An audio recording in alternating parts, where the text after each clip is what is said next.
turned it off because everything I was saying was being. Right, that's why I wanted to make sure everybody double check before the meeting, when the meeting began. Okay.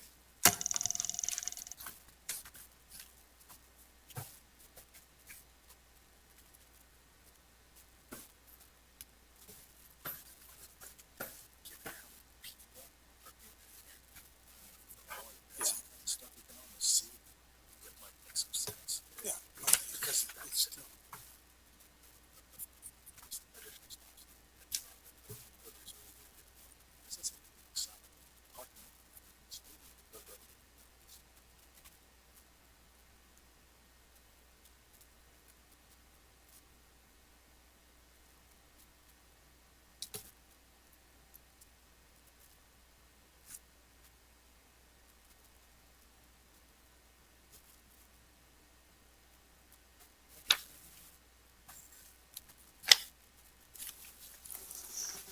Good afternoon. I think we're going to get started even though one of our members will be joining us in a moment.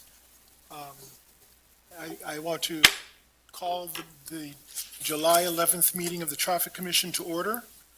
The first item on the agenda is minutes of the previous meeting, the May meeting. Make a motion to approve the May 2023 meeting minutes? Seconded. There's been a motion and a second. Any further discussion? All in favor? Aye. Any opposed? The minutes pass. The next item on the agenda are some old business items. The first one being, this is this correct?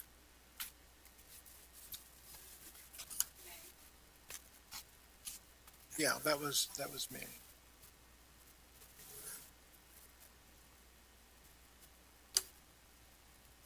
Yeah, that looks more familiar.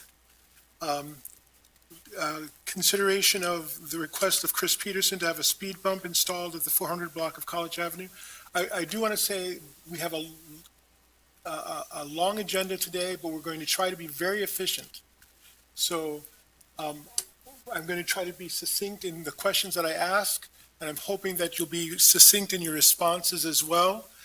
When you come up to the podium, you'll be asked to identify your name and the block that you live in, the 100 block that you live in, because this is a public meeting, and please try to speak clearly into the microphone so that your information and your questions can be recorded properly. So under item 14 of 2023, this is an item where we were considering installation, speed bump installation, and the motion at the time was to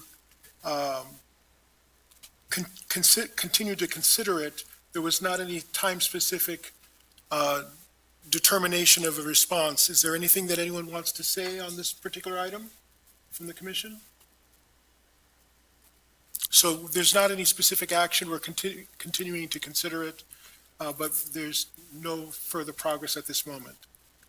The next item is item 21-2023, considering the request of Cheryl Henderson to review the intersection of Manor and 4th Street as a dangerous intersection.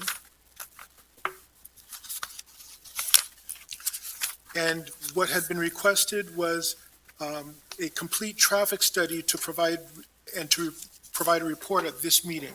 So I'm going to turn to City Engineer Cindy McCormick to let us know what the traffic study found. Thank you. We did review this intersection of Manor and 4th Street. You know, a lot of the concern was sight lines coming out of 4th Street trying to turn onto Manor. We did look at the crash history and traffic volumes, and it does seem there were 6 reportable crashes over the past 5 years. 5 of them were southbound vehicles, so vehicles on 4th Street proceeding without clearance and were struck by westbound vehicles. And 2 of those crashes resulted in injury. So,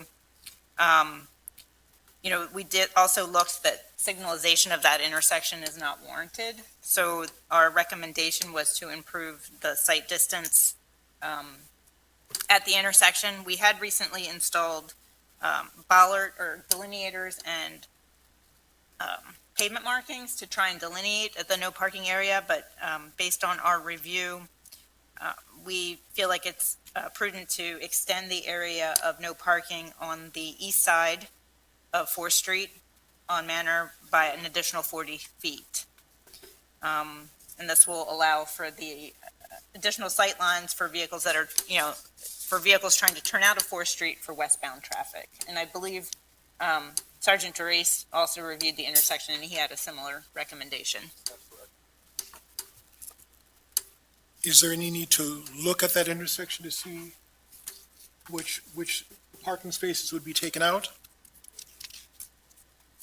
I think this can be done administratively. I saw what was done, and it was a fast improvement. I mean, what's there now, those delineators and the markings in the road was amazing. They just made an incredible difference in that sight line right there. And if there's still further improvements to be made, I think the city can go ahead and. But yeah, I think it's still removal of parking, so we probably still need to take Okay. action at the commission level. So Is this removal of parking above and beyond what would not be there to begin with because of pre-existing sight lines? I mean, the requirements of not being able to park within 20 feet of an intersection, so on and so forth. Because it looked like most of those changes that you made probably didn't need parking removal because you couldn't park there to begin with. Right, so at this intersection, there was already a no parking sign on the east side of the intersection, and then there was a fire hydrant on the west side. So that's why on the west side of the intersection, the no parking area appeared to be larger than on the east side, was because we were just using the existing area that's already a no parking area. We were just highlighting that with the project that we did. So this, this recommendation is taking that a little bit further and removing some parking that is currently there. Rhonda, do you by any chance have the image of this location?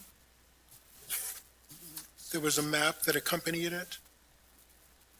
The information that's in this packet, or Right, the memo that Ben provided.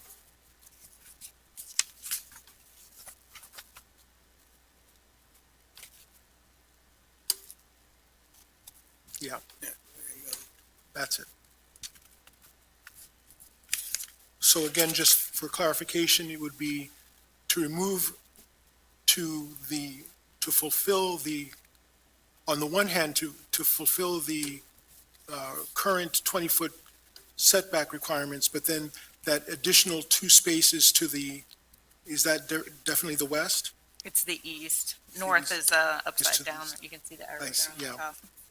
top. Would be taken out as well.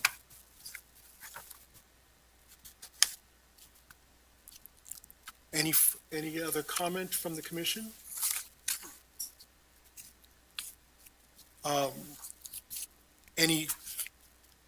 Do we want to make a motion so that we can open for any further discussion, even though it sounds like there might not be any discussion?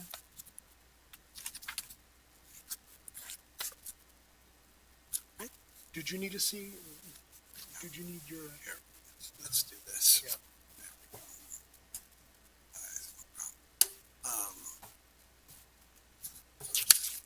The only thing I'd say to make a motion is that 2023 would be dealt administratively, No, I think we need to make a motion to remove the removal of parking spaces. the 2 Right. parking spaces, so an additional 40 feet.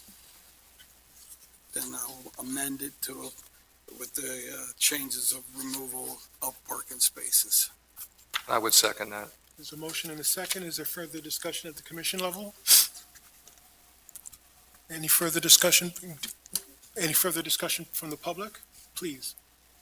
Would you come to the podium, state your name and the street and 100 block that you live in, and then make your comment.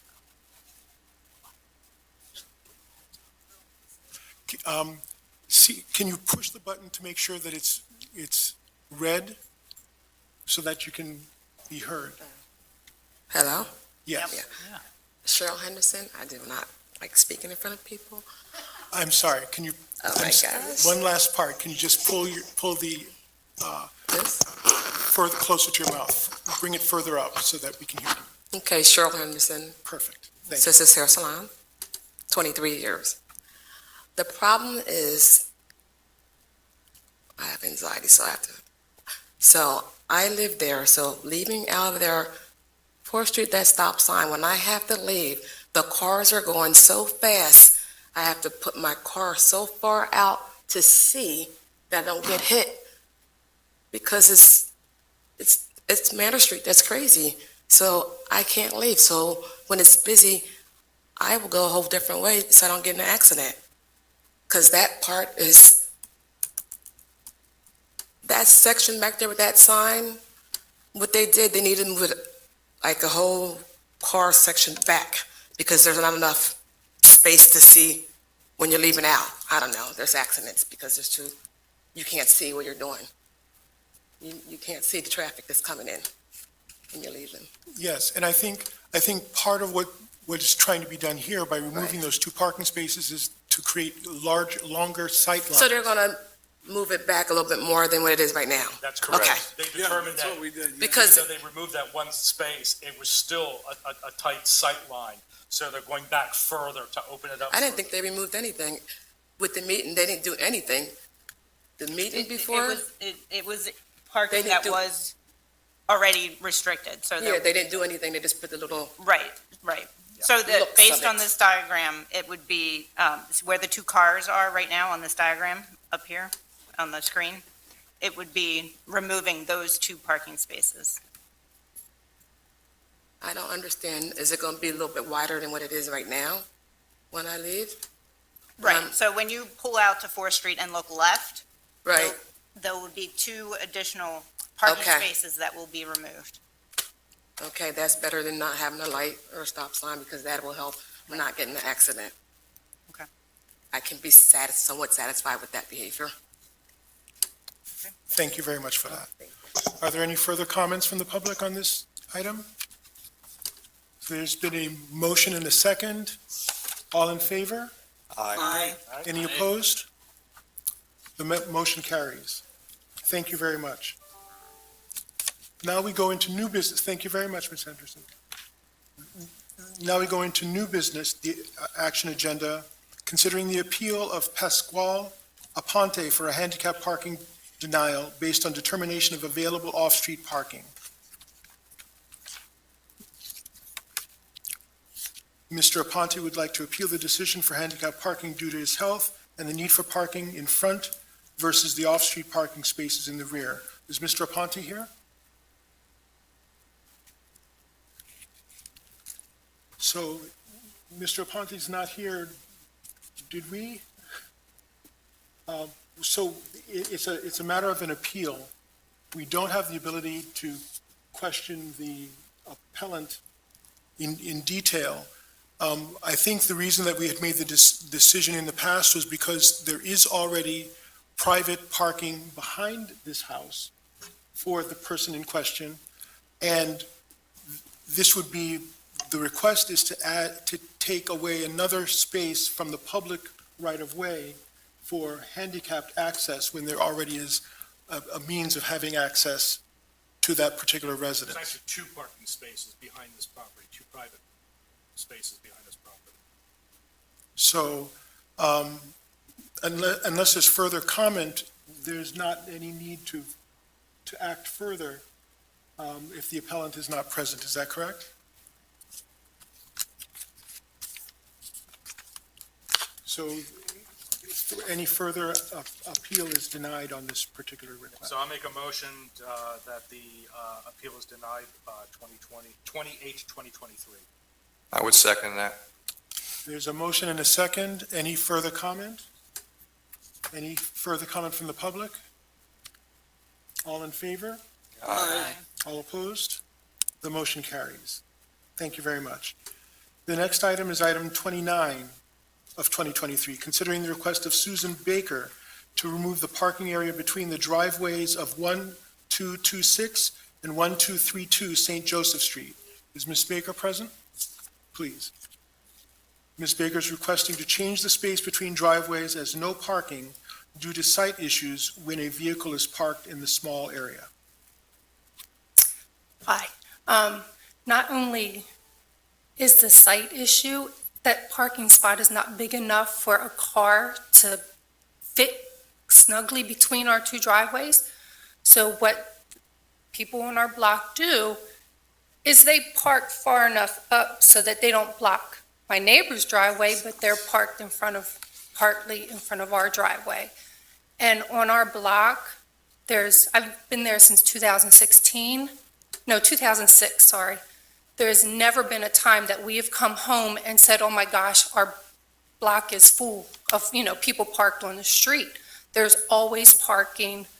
In fact, the other day we came home, there was someone even parked further in front of our driveway. When we came home, I took a picture. She came out of the house across the street, pulled in her car and pulled over across the street, parked the opposite way.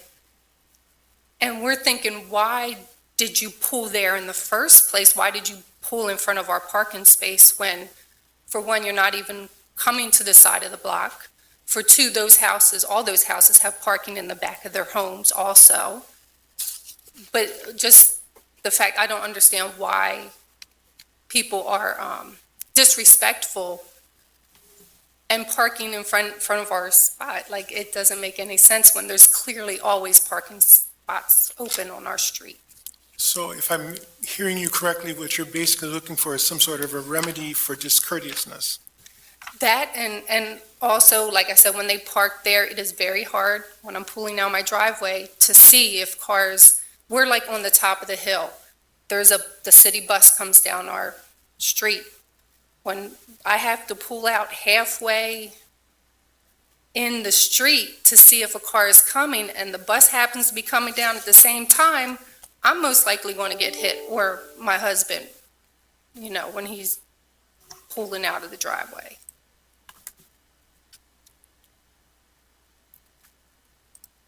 Is there anything further that you'd like to state? Nope, that was it. Are there any comments from the commission regarding this particular item?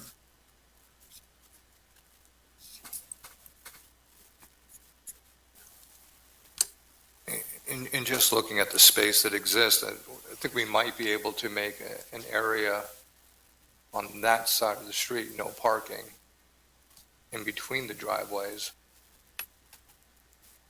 It wouldn't be for the entire length of that side of the street, because if you look, are we going northbound? Down the street? Yeah, But in that little section there, you got a fire hydrant there Yeah. too. Yeah, that's what I noticed. And you so can't- maybe, there's not enough room like, for a car out there where those cars are parked now, on the other side, from there down to where the other cars are parked, that entire area could be made no parking on that side. Hey, Rhonda, go the other direction. So we got that little section, Yeah, there's also that fire section with hydrant the fire hydrant, you got that little grass strip right there. So maybe like from that right there. pole, Yep. Down to the other end, Right. that could be made no parking. Because obviously we have a plethora of signs in this city and elsewhere. Yeah, I mean, what I'd be I'd be curious to measure the distances between the driveways. I don't think we have a parking stall width between the Yeah, driveways. yeah. I really don't. I think you're right. There probably isn't a parking with amount of space between there, especially if you go from the top of the curb cut to the top of the curb cut. I would agree.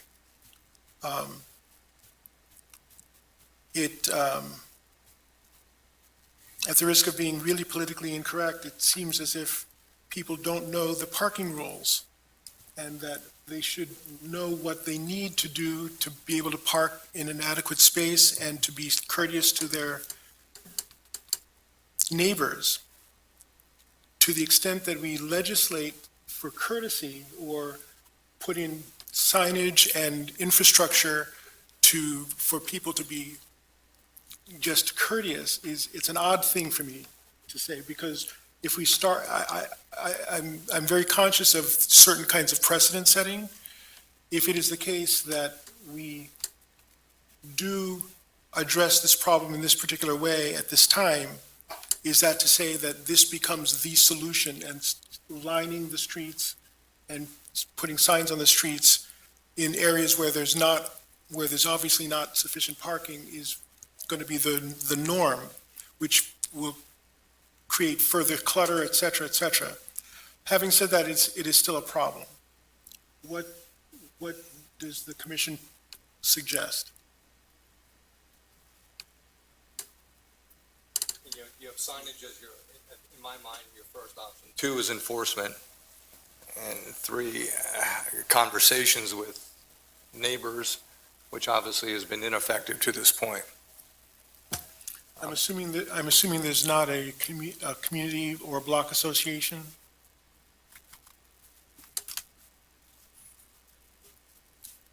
I'm So open. this is something that would be, without the signage, would it still be something that they could be ticketed for, correct? Yeah, we can absolutely ticket for parking past the curb cuts. Technically, in doing so, it's also a towable offense.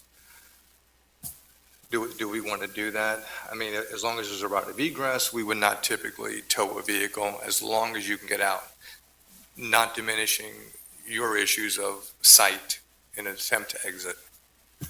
So I'm not sure I actually gave you a good answer or not.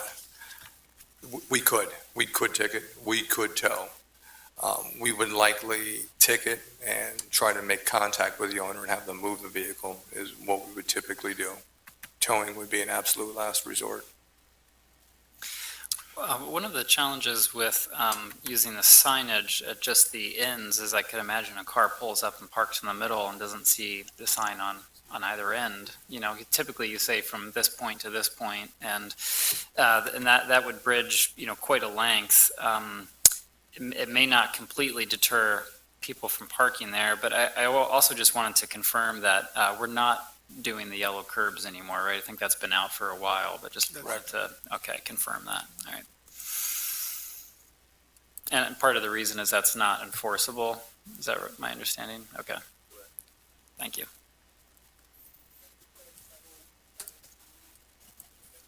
We could put no parking between signs and then one in the middle with dual arrows. That's my suggestion. I'm wondering if there's a lighter touch, which might not be a permanent one, which would be to notice the people with door hangers that say, you are liable to be ticketed or towed if you do not adhere to conventional parking regulations and park where there's only sufficient parking spaces. I'm not sure if that's just too light a touch. Gives them a warning, and then if there's a ticket, there's not a surprise. And then if there's a towing, there's not a surprise. It means that we have to be watching this block for a period of time. But I'm just tossing it out as an option. What do you think? Would the police take care of that? Would that be your responsibility? No. Okay. It wouldn't be. Okay. That doesn't fall within our purview, and we're either going to enforce or we're not. Sorry. We're either going to enforce or we're not. I mean, it's as simple as that. The parking ordinances are posted, people are aware, should be aware of what they are or are not allowed to do. And especially with the staffing situation that we're in right now, I honestly don't want to commit my staff to that additional workload. And while it may seem minimal, anything additional is quite extraordinary at this point. So the remedy for the residents would be to call when they see? Absolutely. Okay. So what you might do as friendlier neighbors might be to give flyers to your neighbors saying that this is a situation that is not tolerable by our community, and we will be able to call the police for enforcement if it persists, and then call. Okay. Are we okay with that as commission? If it works, I'm fine with it. If not, certainly come back and we'll maybe be able to take another action. Thank you very much. Do you have the non-emergency number?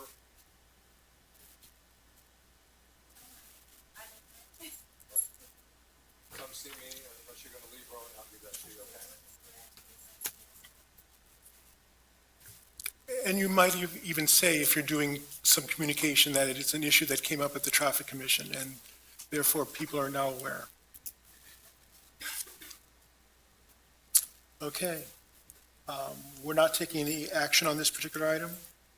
Or do we need to remove it? We need a motion to remove it? I think it could be removed. Okay. Thank you very much. The next item, consider item 30, 2023. Consider the request of Brent Detter. I'm sorry? The agenda item should be denied if we're not going to remove parking spaces requested. Okay. So I'll make a motion to deny 29-2023. Second. A motion and a second. Any further discussion? Any further comment from the public? All in favor? Aye. Aye. All opposed? The motion passes to deny it. Item 30-2023, consider the request of Brent Detter with DM/A to discuss final land development plans for 216 Harrisburg Avenue. This is the Lombardo site. That is correct. Good evening, my name is Brent Detter with David Miller Associates. We do have a land development plan in for review to the city, and we've received our first review letter and are getting to resubmit that plan. The project's located at 216 Harrisburg Avenue, and we do have 3 areas that will be modifying existing depressed curbs and/or curb cuts for the project. The first is along Harrisburg Avenue in front of what was the Penn State Lighting Fixtures building. There's currently a depressed curb to an existing asphalt parking area. That area is going to be removed. New curb and sidewalk will be installed, and that depressed curb area will be removed. Plans have been submitted to PennDOT for all of the work along Harrisburg Avenue. Moving along to the south side of the project along West James Street, on the back side of what was the Penn State Lighting Fixture building, there's approximately 44-foot wide depressed curb in there that allows access to 10 parking spaces. Upon review with city staff, they asked us to revise that 44-foot wide depressed area to a 24-foot wide access to that parking area, pushing it to the west, allowing greater separation distance between West James and the intersection of North Water Street, and we are proposing to do that. And putting in a full-height vertical concrete curb where we're removing the depressed concrete curb for that section. And the project also proposes an expanded parking area on the farther west side of the project site. There's approximately 16-foot wide depressed concrete curb area for a angled parking area. That area is going to be removed, and perpendicular parking will be installed. To allow that, the existing depressed curb area will be relocated to the west to a full 24-foot wide area. Those are the 3 main areas that we wanted to review with you, get your input on that as we're moving through the land development portion of the project. We are replacing all the curb and sidewalk along West James Street and a good portion along North Water Street and Harrisburg Avenue. So that'll all be new curb, new sidewalk, and new grass planting strips. Thank you very much. You're welcome. I'm going to start with you, Douglas. Did you want to talk at all about its status in the land review process? I think Mr. Detter summed it up. We're waiting for a second submission. We've had a full first review. The one relevant comment on the driveways was just making sure that we had 10-foot site triangles on those. So we'll expect to see those on the next submission. Yep. That could be a condition for the driveway approval today. Otherwise, I think what they've presented here is in accordance with what we've been reviewing and discussing with the applicant. So no further comment from me. Okay, thank you. Other comments or discussion from commission?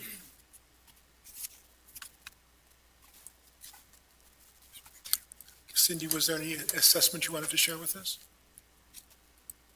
I just had a question about whether there's any on-street parking that would be impacted along James Street. We may, thank you.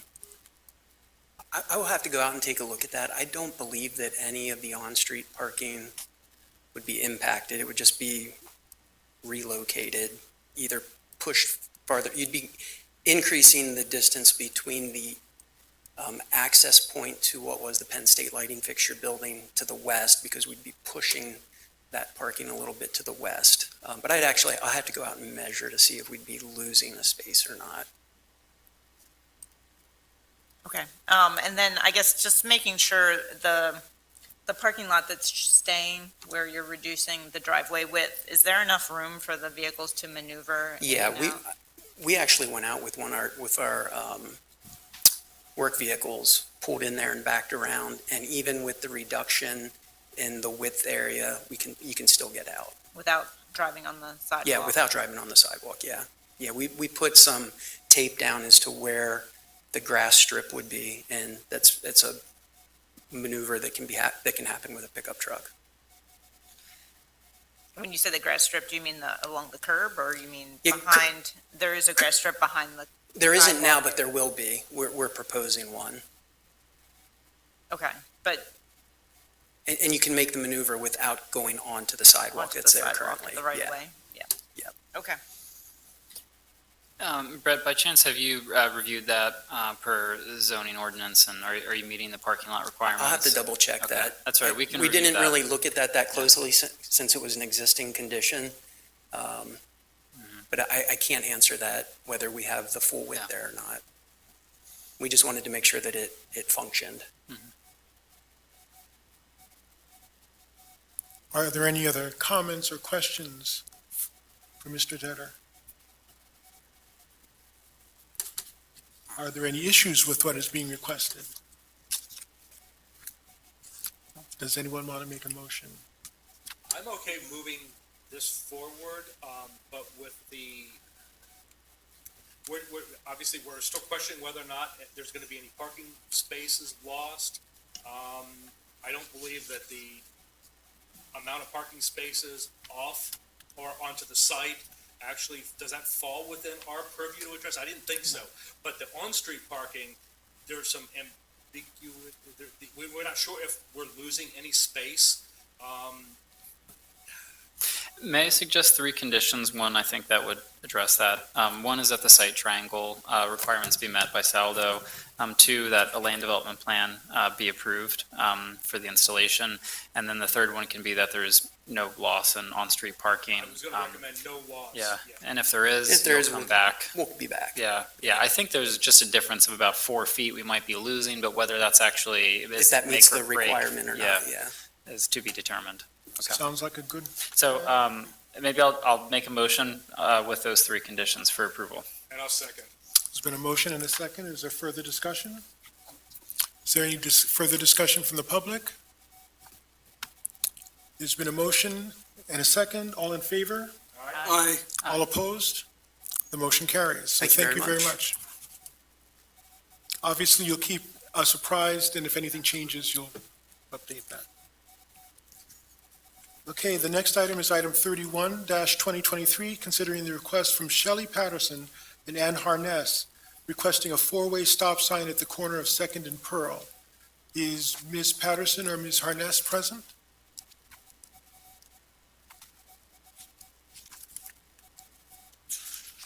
Rhonda, did you hear anything? Were they planning to be here, one way or the other?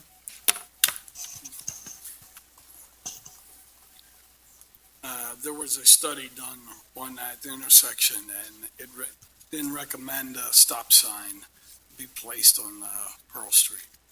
And part of the reason was the volume as well as the, I remember this long ways back. I think this went back all the way far back as Charlotte, I believe. Yes. That this whole area was looked at, and most of the intersection didn't have significant traffic histories, and the addition of stop signs to make it four-way stops didn't fit within PennDOT's recommendation of appropriate stop sign usage. Right, we sort of reevaluated this intersection as well, and it's consistent with what we've recommended in the past, and that, yeah, we can't use stop signs for speed control, we can't, and we don't want to place them at too many locations. In all-way stop, generally, you need to have similar volumes, usually the side street has a little bit less, but it needs to be the same order magnitude as the main street, so, in order to operate optimally, so, this is kind of consistent with a lot of the recommendations in today's meeting as far as requests for traffic signals or stop signs. The best that we can do, most of these aren't warranted, based on the criteria that's established by PennDOT and the Federal Highway Administration. So the best we can do is remove parking to improve sightlines. I'm assuming none of this area has been flagged under Vision Zero? That is correct. Okay, so they don't even meet the Vision Zero requirements for accidents. Well, yeah, I mean, they haven't been highlighted as areas where we're seeing a lot of high injury or fatal crashes. I don't so. know how accurate the photo is up there, but I mean, right here, right now, I can see a definite area of improvement for piano keys all around the four corners, for improved visibility for pedestrians. That's something that the city can do on its own. But Right.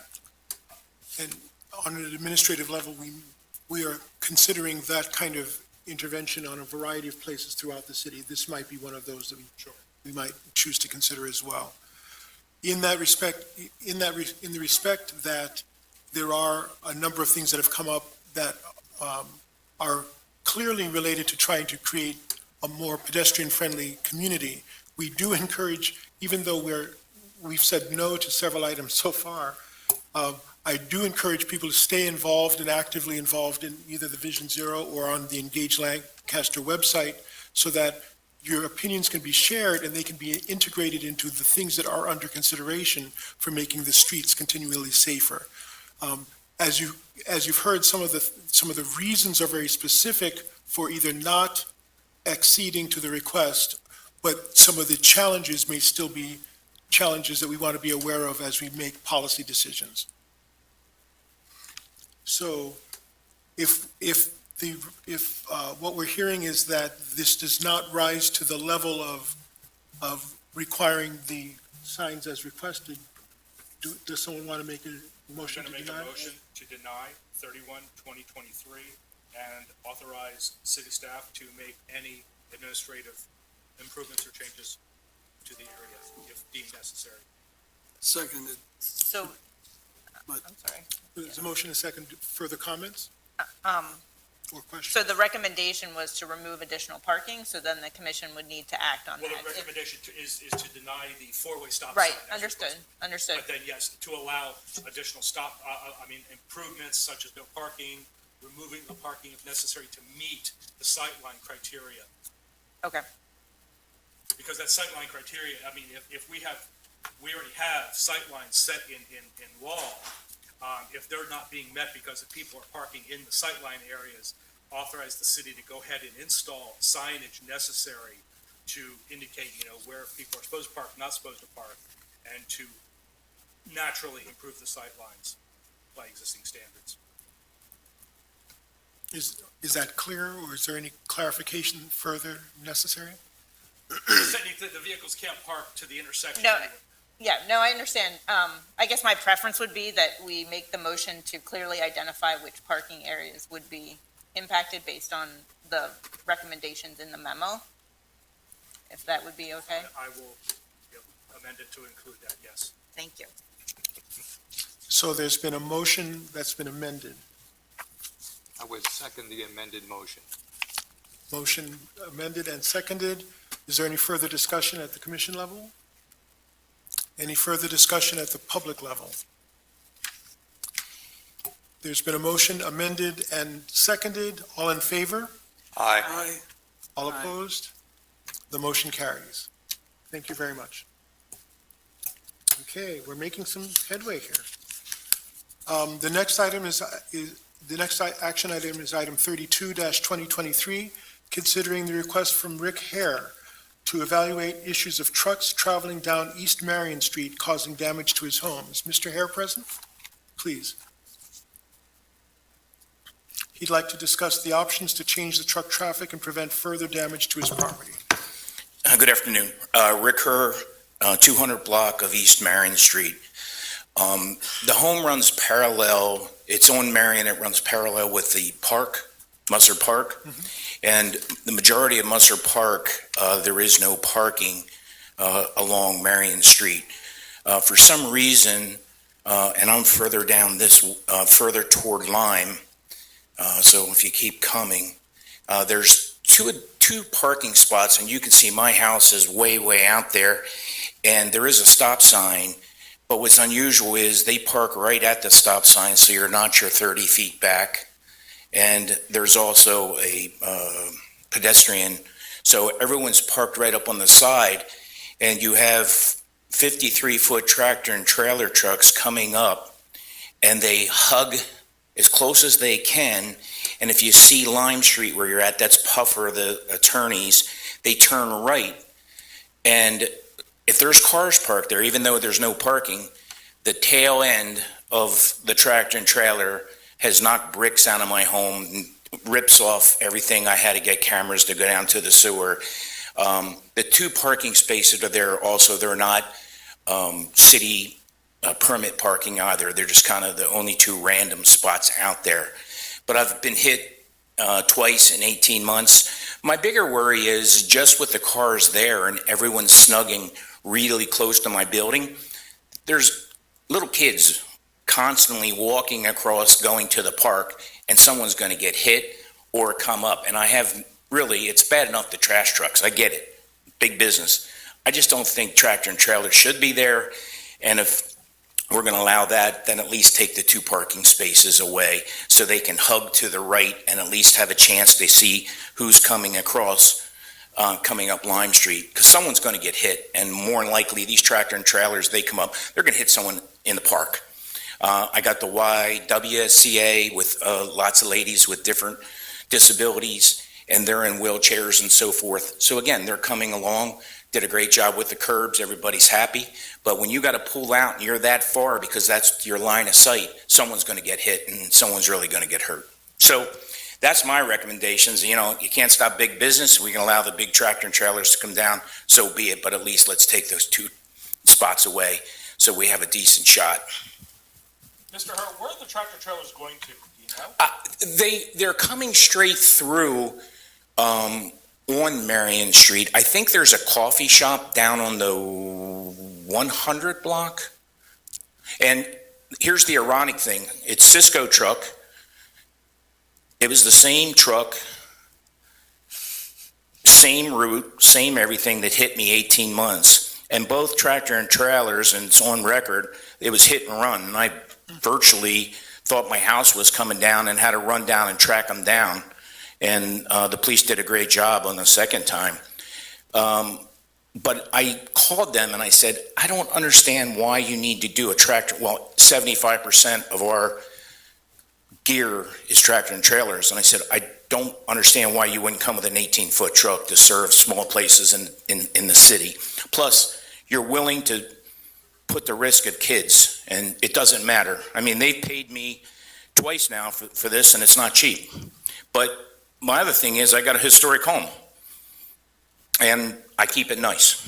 And I don't get it. I don't understand why they wouldn't even do something different. But the bigger deal is, if you just look at the setback where the stop signs, if I measure back, and I believe it's 30 feet, it leaves you 14 feet to where my garage is, where there's already no parking. I can't tell you the number of times that people park me in and I can't get out. But there's no reason for those spots. I understand the city's at a premium, but you got the entire block, both sides of Lime and then down on Chestnut with the park, and that's all open. Right. So there's plenty of parking. I'm sorry, Rhonda, I sent you some photos of cars manipulating around the corner and so forth, but you can imagine a tractor and trailer trying to squeeze through there. And then if there's someone parked along where the hydrant is over there, they don't make the turn. The most recent is when they were putting the new wheelchair entries. So they had signs, and instead of him getting out and moving the sign, he just clipped the house and kept going. It was 2 weeks ago. So that's it. Questions? One of the things we're looking at here is not only the tight turn, but we're also looking at the whole width of just imagining a 53-foot going down that road and exiting. You know, what's he doing when he's exiting? Oh, he'll run up on the curb on the other side of where a puffer is. I got to tell you, I'm at the point now where it's like, guys, you're sitting there having dinner in your kitchen and you're going, okay, who's going to hit me now? Because I can tell you they come every Tuesday, Thursday, and Friday. And make it 10:30 and you can sit there and watch it. Is it the same vehicle all the time? Is it always Cisco? It's a Cisco, but there are others. But Cisco's the only one I see bringing the tractor and trailers. The other guys are probably 24-footers. Do you know where they're going? I think it's where they're coming. They're coming from shipping a block. So it's shipping, is it Kristen? Plum. Plum? I think I was there that day. there's I saw your truck go down, and after I passed, I heard the accident come in. Yeah. Yeah, they were turning on the Plum. And he just ran it. He kept going. He got out, looked at the damage, jumped in and left. But I think they're coming from, there's a coffee shop down there, and they can't make the turn on shipping to get to Orange. So it's easy for him to try to get there and turn out, but they shouldn't be.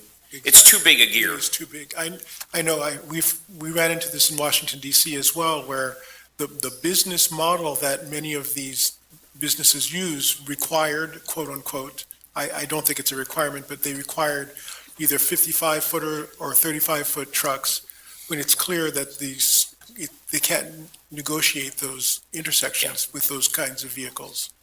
And again, my bigger worry is when those guys come out and you can see the tight turn right there. Yeah. Somebody is going to be walking on the curb and they're going to be snug in the house and they're going to get clipped. Right. And it's going to be bad. So any questions?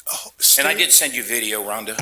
Stay for a couple minutes. Okay. Are there any other comments or questions? I know that Cindy, you had looked at this situation as well. Do you want to comment on it as well? Yeah, I mean, I guess I did confirm actually that passenger does receive Cisco trucks. So twice a week is what they indicated. So, yeah, obviously it's not ideal on a street like this, but, I would definitely be in favor. I think he brings up an excellent point as far as no parking in front of, 30 feet from a traffic control device. So, It really only leaves you 14 feet. And I don't even know if one vehicle could get in the 14 because there's no parking sign already that I can't turn into a garage. So to me, it's wasted and it's not city permit parking, which is crazy. There's people that park there around the clock for 2 weeks. Sorry if this has already been discussed, but Sergeant Therese, I'm just curious whether there is already signage in place or is there enforcement about this size of vehicle coming down a smaller alleyway or a smaller street?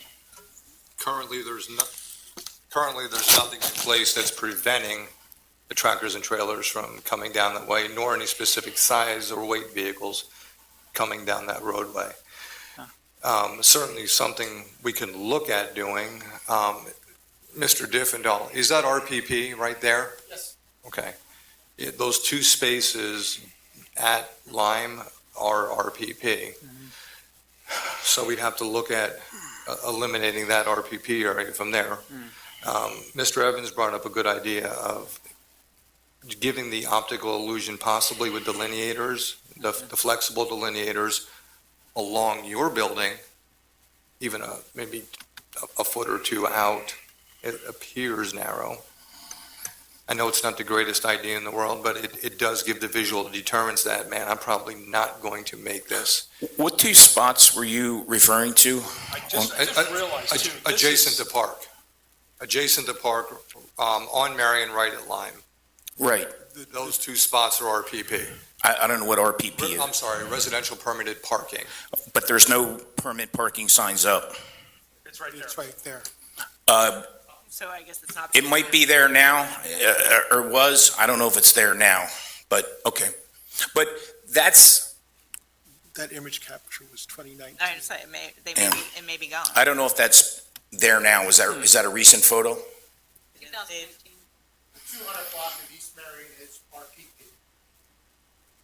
That specific site, I can't address. That's what I'm talking But about. 200 block of East Marion is residential parking permitted. So either way, it's too close to the stop signs and the crosswalks. So No, this is I'm the not picture that you disagreeing. sent? And the sign's there. Yeah, I don't think that sign's there anymore, but he might have. But the arrow going this way is you can't park because the garage. Because And then the next parking is all the permit parking for the museum. Right. I have to apologize, I didn't realize until we looked at the picture from the other angle that this is actually a one-way street. So the problem is the truck's coming down to that stop sign and then turning, and then on the turn, it's hitting. So it would seem like the problem, or it would seem like the solution would be to stop the truck from getting onto Marion in the first place. So going to the other end and doing something at the other end and keeping him from even turning onto Marion to begin with. Especially this, how does he turn? Yeah. Because Marion and Plum, about it. they're tight. I watched him do it, and he actually. So the day that Mr. Hurst speaking about his second accident, I watched this truck, and I was actually impressed. I'm like, wow, that was a pretty good turn. And then shortly thereafter, unfortunately, we heard the accident come in. Yeah, and I would agree. I think the best course of action is to restrict, gross motor vehicle weights over whatever we determine. 14,000 probably is a good weight, because that still allows for a box truck. 18 or a foot can smaller get vehicle. through with that, I think, Sure. yeah. At Shipping, definitely at Shipping and Marion, and probably up at Plum as well. And that would be signage to that effect? Correct. That would be my recommendation. We have existing signage that does reflect that. Okay. I believe we've done that on Grant Street. There was a former conversation, very similar to this corner building on Grant that was getting damaged, I think around Lime Street. And that was what we did. We had signage for, that they couldn't turn there. I do think we should just reach out to the business owner and have a conversation too, just about, management of their deliveries and see if there's any progress we can make there. I can certainly do that. I can reach out to Passenger. Did you speak to Cisco already, Cindy? No, I emailed Passenger. Okay. I'll have a conversation with Cisco and with Passenger, and strongly discourage them from engaging in behavior to begin with. Do we want to consider the signage and the removal of the two spaces?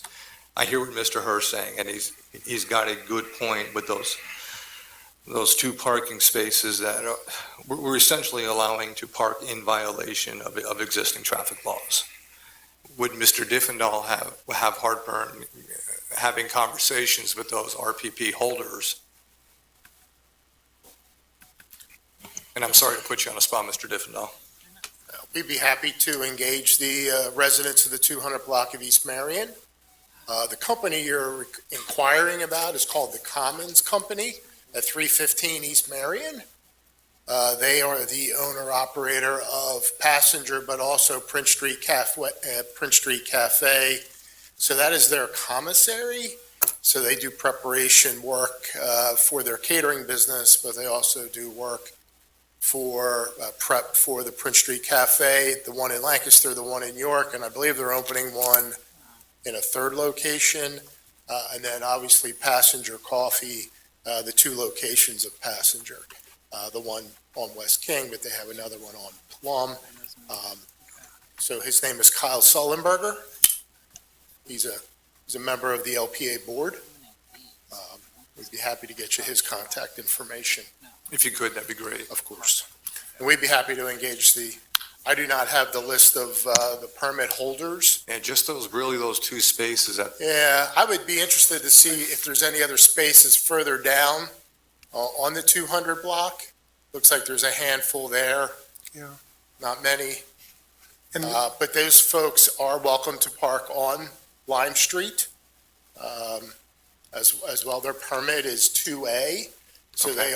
they are entitled to park on Lime as Okay. well. And I'd need to check my phone, but it may be shipping as well, but I need to check that. So Okay. for those two, if indeed those two vehicles shown in the picture do have RPP, they're welcome to park right around the corner on Lime Okay. after it's paved. Tiffany's way. So for that particular block, it looked like there were just the 4 spaces, Correct. 4 locations, 2 of which seem to be not within the limits of legality. I have the contact as well for Cisco. It was their safety coordinator. Okay. I can supply you with that information. I can You have send that Rhonda's around. email, is that I correct, do, sir? yeah. I'll send you that name and number. That would be phenomenal. And Thank you. they, like I said, they didn't really, after they dished me off to their insurance company, they didn't take my calls anymore. So, No worries. Good. Okay, thank you, sir. So is there a recommendation? Are we doing this administratively to review the situation and/or are we taking action? I just had one question. Does passenger at the Plum Street location have off-street loading and unloading, or does he do it on the street? I don't have that answer. I don't know. At Plum Street or on Yeah, at Plum. Marion? At Plum. Does he offload there, or? I don't know, but the main building is at 315 East Marion. And as, 315 East Marion? yeah, Rhonda had the picture up, and that's the issue. He's coming westbound on East Marion. He can't hang a left on Shippen. He can't make that. It's too tight. So the driver continues to proceed through the 200 block of East Marion, then turning on to North Lime Street. I believe we're surmising that's the intent or the effect of the deliveries. So if you go back to 315 East Marion, it's a pretty decent sized parking lot. I don't know if a 53 footer can fit in there, but they may make it work, if you will, especially with a skilled driver. But but we'd be happy to engage the permit holders of the 200 block of East Marion to inform them they can park. I just looked, they can park on North Shippen, 0, 100, 100, 200 of North Shippen, as well as North Lime Street. Excellent. Recommendations? My recommendation is signage at the entrance to Marion Street off of Shippen and again at Plum, and a removal of the 2 spaces on Marion at Lime. Those are my initial recommendations. Ms. McCormick? Yeah, I guess I would prefer to remove the 2 spaces now and then table the restriction for the next meeting after having conversations with the, I'm also okay with that. Yeah, I was going towards tabling as well because from my perspective, I was thinking at least like LPA to let the neighbors know that there could potentially be some reduced parking on the Oh. street. And, maybe there's a possibility in the interim of the tabling, we get in touch with the trucking company, we might learn something from them. It looks like there could be a few things that could be answered with a tabling for one cycle. I guess my thought was to restrict the parking now and table the restriction for the trucks along Yeah, Marion Street. right. I don't- I agree with that. I'll second that. Well, you have to make a motion first. I'll make a motion. You and Cindy, that a motion? Then I'll second that. So there's been a motion and a second. Is there further commentary or question? So just to be clear, the motion is to restrict the 2 parking spaces on Marion at Lime, and then table further discussion regarding signage and restrictions Yes, until discussions can be held with both Passenger and Cisco. that is correct. So that's been clarified. Is there any further comment at the commission level? Further comment from the public? Again, identify yourself in the block. Thank you. Gail Grove Scott, 215 North Lime Street. Mr. Herr, I hope you'll stay and listen to our preservation next, because we are about to talk about a similar situation. But I just want to put out the comment that when a business grows so much that they are not appropriate for the infrastructure, then as a business owner, you have a choice. You can move your business to where there is appropriate infrastructure to service your business, streets that are wide enough and safe enough. Because to me, it seems like the issue here is not really parking, it's about the trucks being oversized. So I see that you see that too, and that makes sense if you want to table it for another meeting. I'm not arguing against that, but I'm just saying that the trucks are clearly too big for that street, and we have a similar situation on our street, and in the past, I've seen, we're going to discuss that you already restricted truck traffic on East Lemon, which is a similar situation here. So I think the issue is the business needs to not have those size trucks servicing it, or move to a warehouse location that is on a busier street that is appropriate. I hear you. Thank you very much for that comment. Anything further from the public? We have a motion and a second. All in favor? Aye. Any opposed? The motion carries. Thank you very, very much. And this, I'm assuming this will be reported back out, the tabled part at the next commission meeting. Absolutely. Okay. The next item then is consideration request of Ms. Gail Scott and Steve Hohenwarter, property owners in the area of East Madison and North Lime, seeking to restrict large truck traffic on the 200 block of East Madison Street and surrounding alleys. Thank you. My husband, Stephen Hohenwarter, isn't able to be here today, so I'm speaking on my own, but a neighbor, Randy Buxner, who represents our neighborhood group, is also going to speak and make comment afterwards, and he just handed you my handout. I'm really impressed, Ms. Morales, I think it is, about how you're using Google Maps, and I wish they would do that at zoning meetings. I haven't seen them do such a good job with these photographs on the camera for the public to see there. And so I brought you handouts just in case, and also because I have some photos that you won't be able to see on Google Maps. Today's request is about signage to restrict large traffic on the 200 block of East Madison and the connecting public alleys at Alley 28 and Alley 29. Because people enter East Madison, not only from East Lemon, where you already have a truck restriction, but they also can enter from the alleys. So if they do that, they're not going to see the signage that you have placed already. And the history of this is in 2016, your group, this commission, considered a request from Elaine Herr to address speeding on the 200 block of East Lemon, right in front of where the cemetery entrance is. And at that time, you guys did a traffic study. And in November 2016, I went and read the minutes. And in the traffic study, you found that there were 85 percentile, the speeds were 23 miles per hour, another 85% were 26 miles per hour.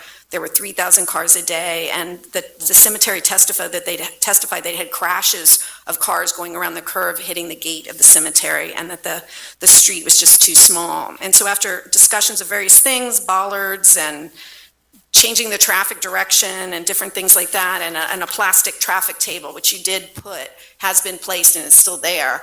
It's broken partly, but it's still there on the corner of East Lemon as it turns in front of the cemetery. This body voted unanimously to put up a restriction to under 10,000 pounds trucks. So there is a sign, and in my photographs, I show that sign on the very first page. However, it's on the right as you approach East Lemon, and it's hard to see. And the reason we know it's hard to see is because we see trucks widely ignoring it all the time. So if you look further down, you'll see a large dump truck in my second photo. This picture was taken just a week or so ago by my husband, and that truck is backing up in some kind of odd way on Lemon Street in a very unusual pattern. On the next page, you'll see a FedEx truck coming down East Lemon Street. Now, this is not a super large truck, but it's just an example of truck traffic. The next one is a tractor trailer. So the third photo is of a tractor trailer on East Madison approaching North Lime. East Madison is a tighter street than East Lemon.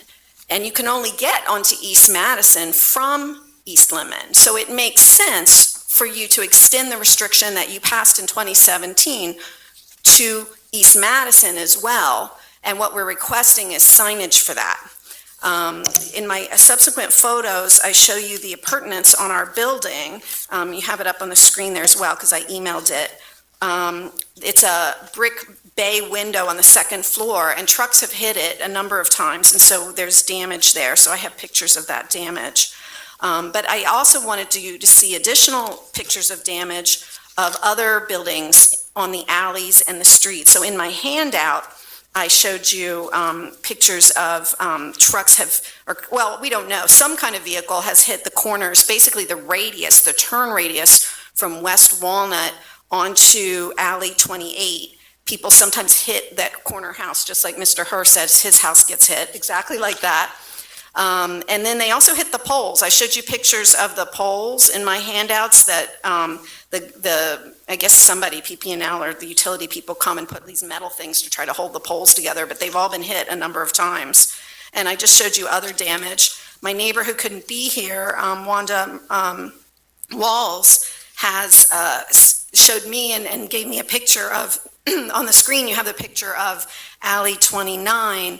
It's only 9 feet in between these two business buildings on the corner. Nobody should be navigating that at all in any kind of truck, as far as I'm concerned, but they do. Mr. Douglas Smith has informed us that that portion is actually a common alley, which is why it's not even paved. But trucks navigate it. We really would like to have some signage there. Most people entering Madison are not coming from that alley generally.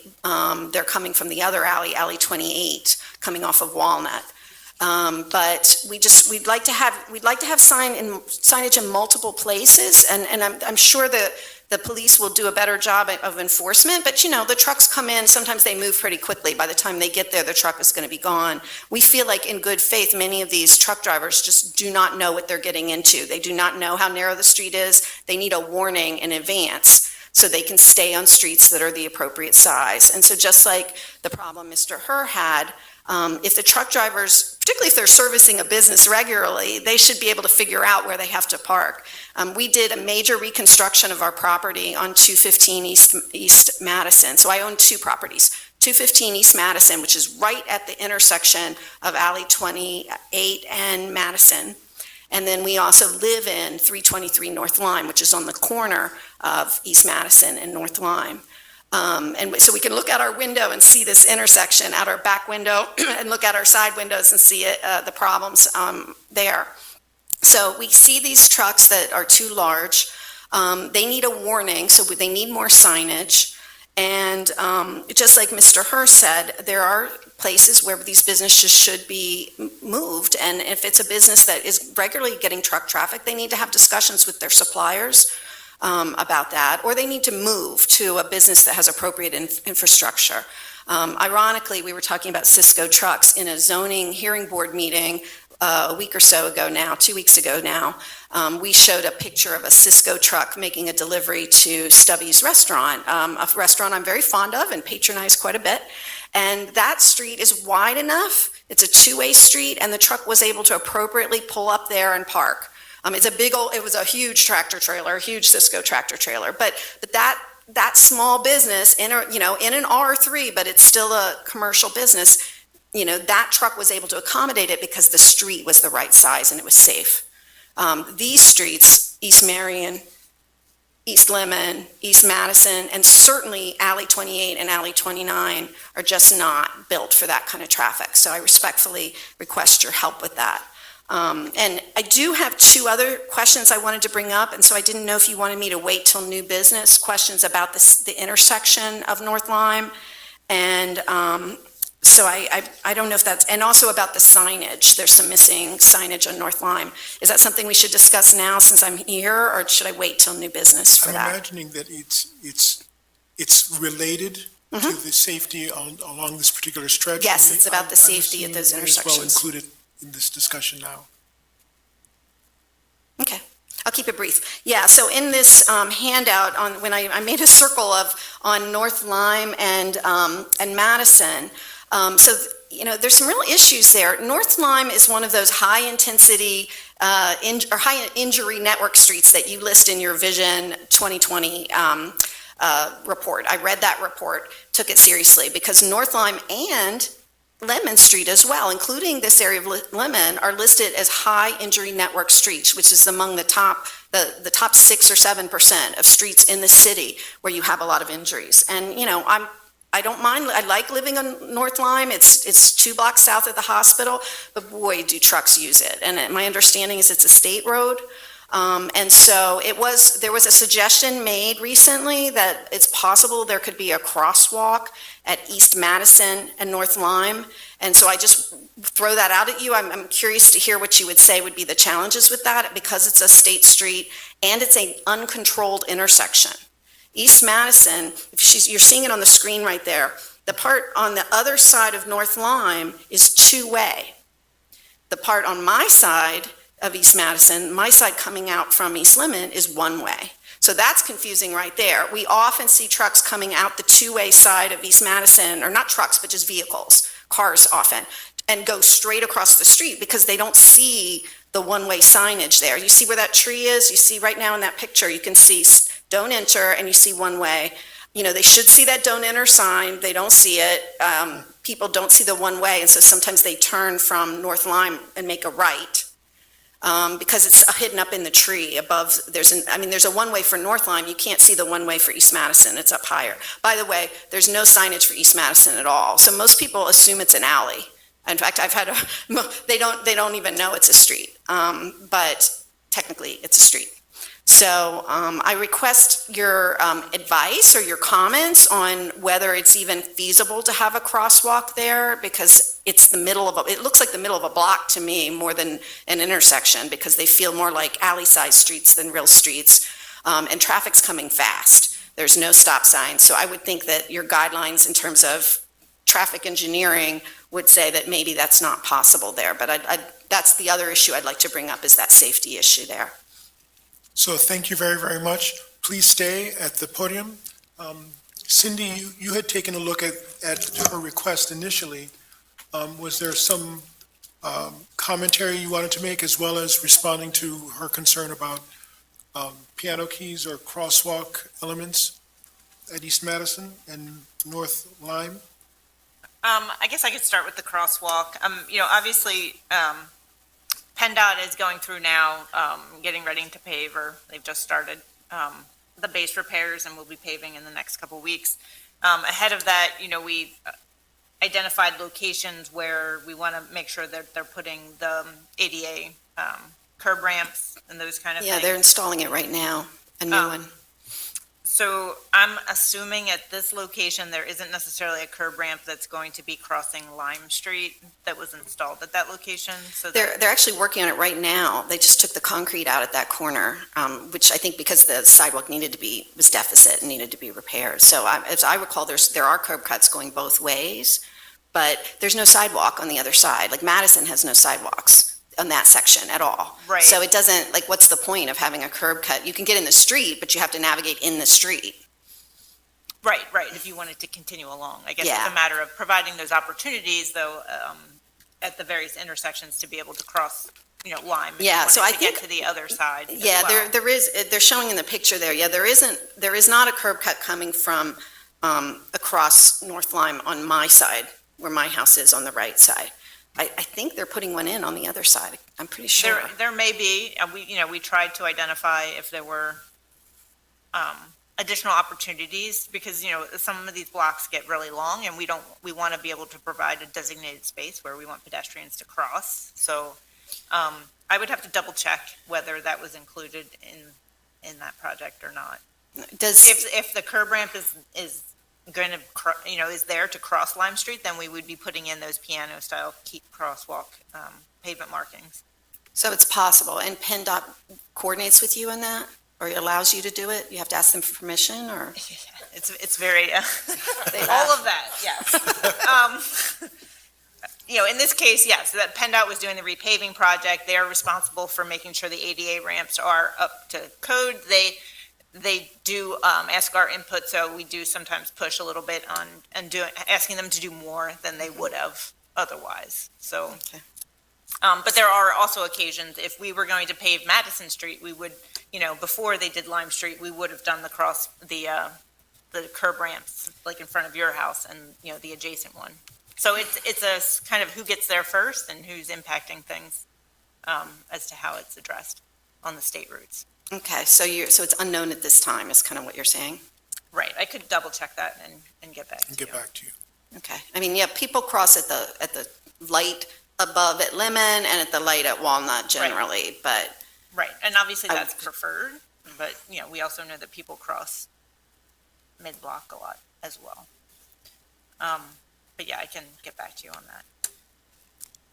And then the item that had been requested, which is relating to truck traffic on East Madison and how it might be controlled or restricted. I mean, yeah, I guess I guess I could see the merit of posting these for, not large vehicles. There are studies that you can perform just saying basically the geometry of the roadway doesn't support a vehicle that large, or the structure of the roadway won't support it from a weight perspective. That's easy to do. I guess the concern I have with this is that a lot of these seem to be more like the FedEx truck or like local delivery type things that maybe the signage isn't necessarily going to have an impact on, because we know, a lot of times those drivers don't pay attention to any signage. So that's why I guess that would be my Not question. a good thing, but more difficult to. so I hear you saying that you don't know if signage will solve the problem, but this is almost primarily a residential street, but there is a business that does have trucks that go back and forth there. It's a storage warehouse, but the trucks that go there are the ones that fit inside of it, and they're pickup size trucks, large pickups, so they fit under the 10,000 pound. So I think my concern is that the street turn radius at the alleys for safety it's just not possible to turn it safely, and that's why they keep hitting things.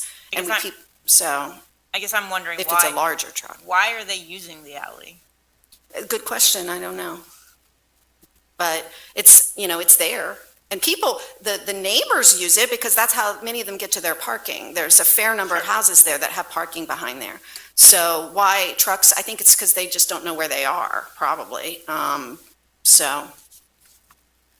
they have no way of knowing. So to me, if you're gonna restrict truck, and you did restrict truck traffic on East Lemon under 10,000 pounds, then it makes, you kind of have to. It only makes sense to restrict it on Madison in these alleys because they're smaller than East Lemon and they're all connected to each other. Yeah, I think, and I don't disagree with that. Yeah. And right next to them, we have these very large streets that are supposed to be collector aggregate roads, West Walnut and North Lime. That's where the trucks should be. And because when we were doing that construction, we had some large trucks that wanted to deliver to us. And you know what one of them had to do? In fact, several times they parked on North Lime and then they used a forklift to run the forklift with these large pallets of tile for our house. They ran down the alley because they showed up in a truck that was too big. And they recognized that and they parked it in the appropriate place on North Lime. So that's what a delivery truck can do. I'm sure the police, I would guess, the police give exceptions to people when they need to break the rules for some important reason. Like for example, that, say they're doing construction, that dump truck, I don't know why it was on East Lemon, but right now there's a huge, what's it called, dumpster. There's a huge dumpster on East Lemon right now. Somebody delivered it in a truck. In fact, it's sticking out in the street. I'd love to have the police go look at that. It's not where it's supposed to be. But do you offer exceptions? If somebody comes to you and says, you know what, we have this very important delivery and it can only be delivered by this kind of truck for construction reasons or whatever, are we allowed to go in the street that has restrictive signage? Do the police allow them to do that? I can't recall ever giving anybody permission to enter a street where there has been restrictions. Okay. And I've been in my position for 2 years, and nor can I remember my predecessor allowing anything of the type either. So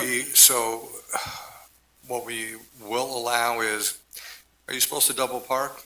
No, you're not. But you know what?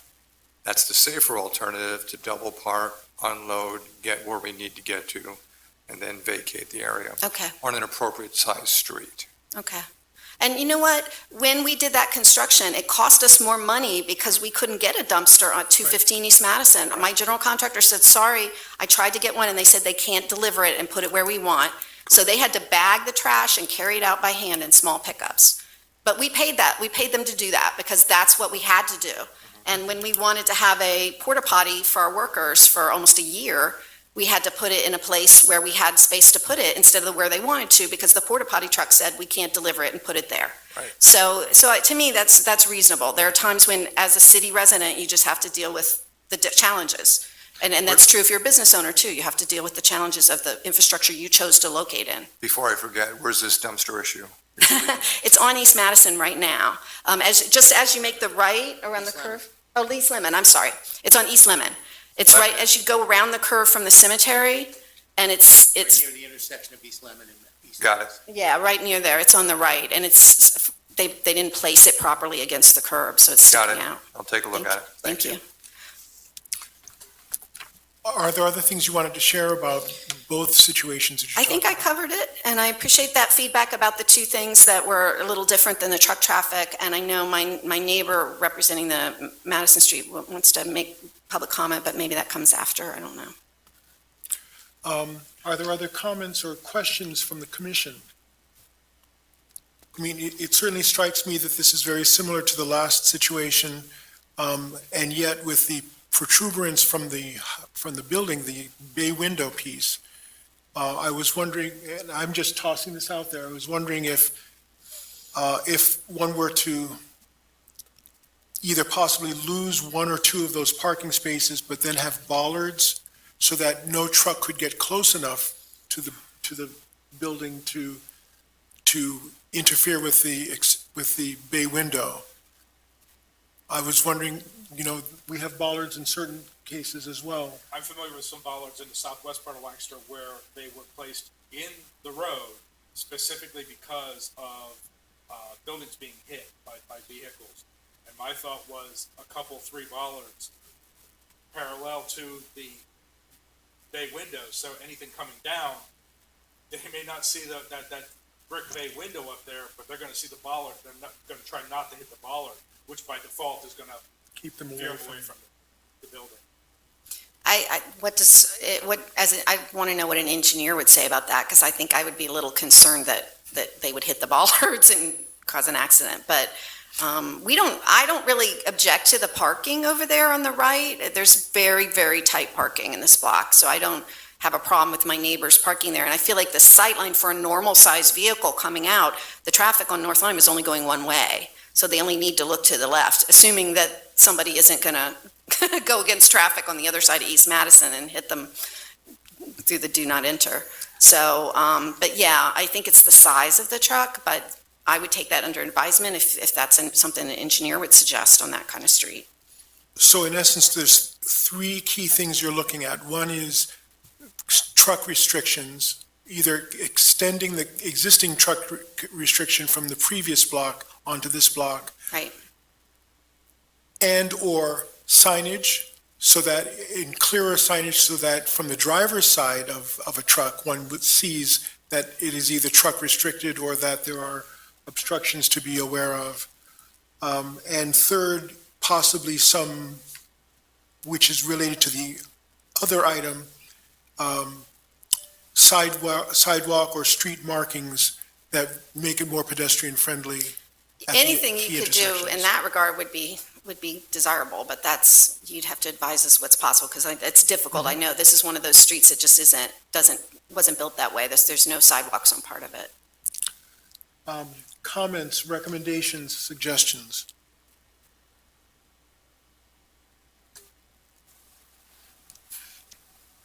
I just wanted to note that for the common alleys, we wouldn't sign those. Because Can neighbors, since they own it, it's quasi owned by the neighbors, can they put up their own signs that say no trucks? Sure, as long as it's outside the public right of way. So that would be on Lemon Street and. So just the one alley is the common alley. Right. The other public alley, which is 28, I always get the numbers mixed up, but the one that connects to Walnut, used to be a street the deeds on the properties along there say it used to be Jefferson Street, but at some point in time, it became an alley. That one, yeah, 28. But you can put signage on a public alley? Just not a common alley, or no? Well, yeah, I mean, we would only sign things that we have control over. Right, okay. Well, you have control over the public alley, right? Correct. And so could you put a sign at East Walnut so to deter people from turning right onto the alley?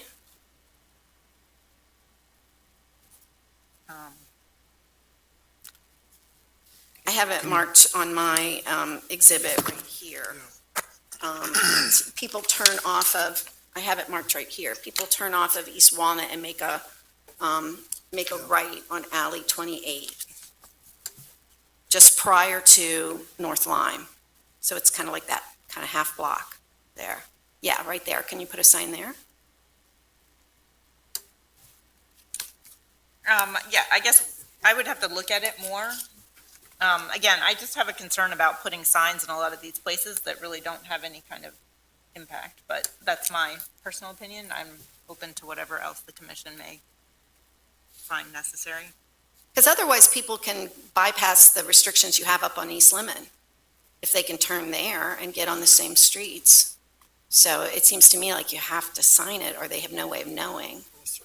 Unless you made it one way going the other way, but, you know, a lot of these alleys, it's just not feasible to make them one way. There's people coming in and out of their backyards, parking. I don't know that that is something you do normally, but. Cindy, you mentioned about a hesitancy of putting signs that may or may not be effective. I have a concern about putting signs that carry no enforcement. Thank you. I mean, they could put a sign up that says no truck traffic. Well, what happens if a truck goes down and still hits somebody? It won't matter. He's not going to get cited for ignoring the sign. Well, the city has, it's not, yeah, the city has a responsibility to mark the roads that are appropriate to warn the truck drivers. How do they know whether or not the infrastructure of that street is appropriate? I guess I go back to, why are they on the streets? If they're lost, or, you know, if they don't know where they are, then the signs really aren't, are they really watching the signs? Well, that's curious, because I think signs are helpful when I'm lost.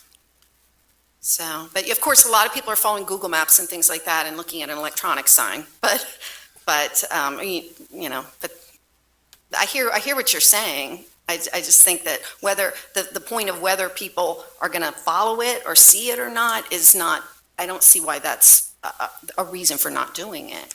The other sign that you had indicated, I'm trying to find it on one of the pages that you printed out here. The current sign that's on East Lemon? Yes. Yeah, it's the very first photo. It shows, there's a yes. picture of a car on East Lemon, and it shows that sign. And where that sign is located is it's kind of right across, there's a gas station on East Lemon just before you get to the cemeteries building, the office that they use, and that sign is right across from there. So it's in the very, you know, it's like mid-block as you're driving down Lemon after you've made the turn from Lime. It's on the right. It isn't easy to see, but at least you know, it's marked. Now the police they could enforce it if the sign's there and they can say, look, that sign sits further back. As a truck, one might have gone into that East Lemon part of the street, the wider part of East Lemon, and then found that you can't go any further. No, you can't. You go past the cemetery. See, so here's East Lemon. You're driving down East Lemon. The sign's over there on the right somewhere. I don't know why you can't see it in that Google map. Maybe the Google map photo is not showing it. There it is. Oh, there it is. Okay, good. Okay, yeah, see, it looks like you're going into the cemetery, but you're not. You're making a right turn. And that turn is problematic, apparently, because apparently in 2017, your traffic study and the testimony of the people in 2017 was that there were multiple accidents there. But that turn is no more difficult than the turn to make into East Madison or the radius of the turns at the alleys. There are buildings right on the property line in the alleys and those historic houses, just like Mr. Hers. There's no setback in these streets and for the buildings at the alley. So that's why the turn radius is difficult. That's why you need to restrict the truck traffic. So we have some signage on a, before, while one's getting into a street that's wide enough and moving people into a street that's not quite wide enough. Once you cross the bend in East Lemon Street, it's an indicator, but not necessarily, how does one enforce that unless the truck has already gone?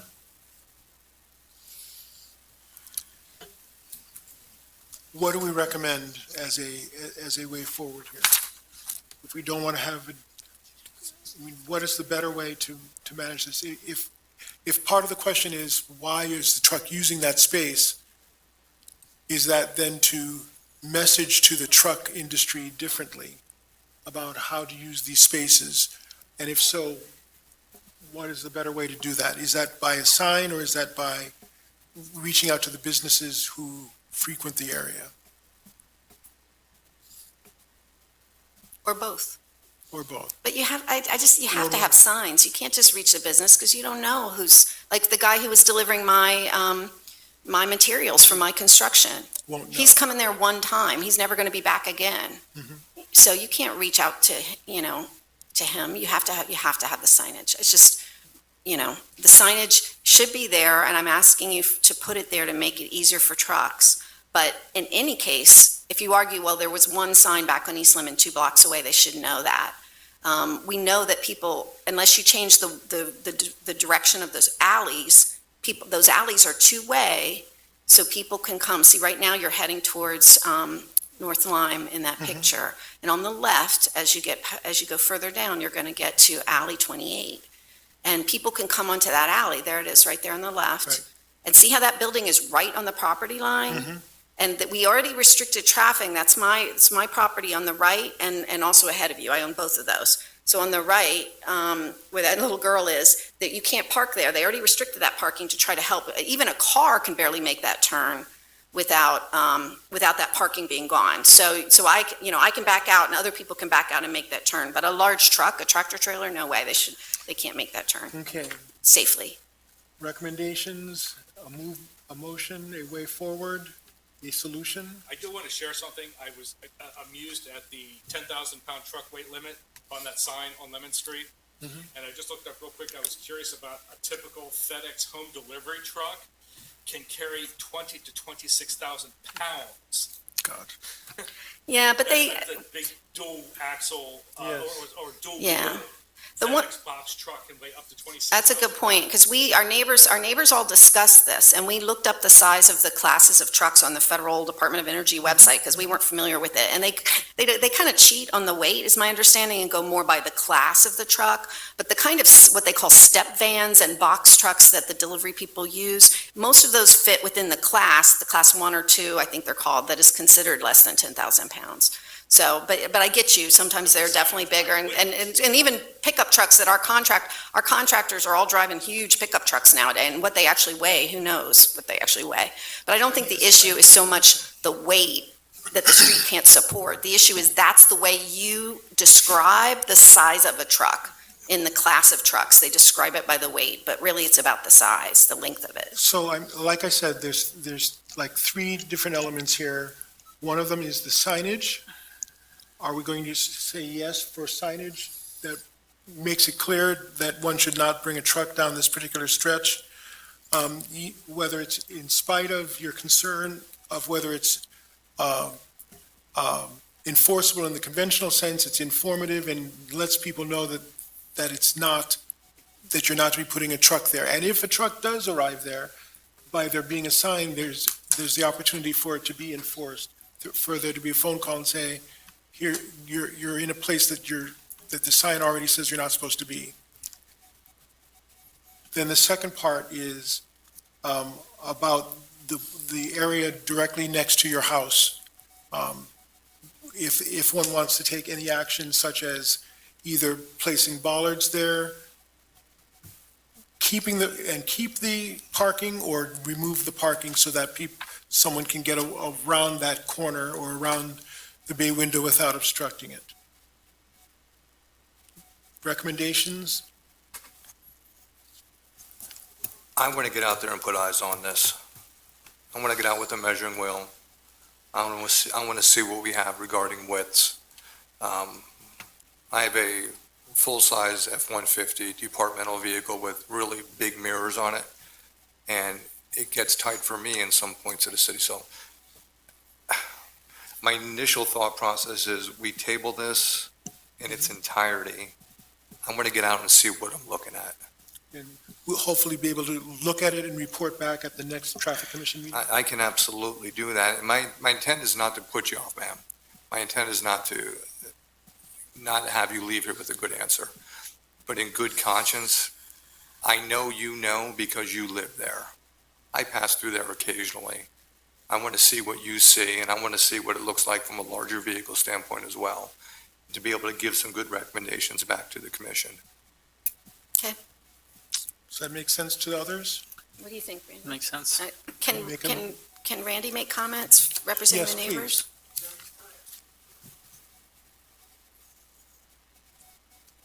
As Randy Buxner, sort of the spokesperson for the neighbors in our tight, diverse block that we live in. And yeah, I agree with the officer. I think when we've come to the zoning board to discuss the hotel restaurant that's being planned on our block, I kind of get a feeling that people really haven't been, on the block to see this tiny little imaginary block with no sidewalks and everything. And I think the idea of the officer coming really with measurements and really getting a hands-on feel of what it's like. Here's a guy who wants to put a restaurant there with trucks and service vehicles parking. And I think really hands-on, someone needs to really see and measure and see what we as neighbors see. It's not the right block. It's not the right location for that kind of thing, both for safety and space and whatever. But I defer to the officer, he comes professionally, measurements, hands-on, and I agree with that. Let's see what he has to say. Thank you very much. I appreciate it. Thank you. So do you want to make a motion to table? I'll make a motion to table 33-2023. Second.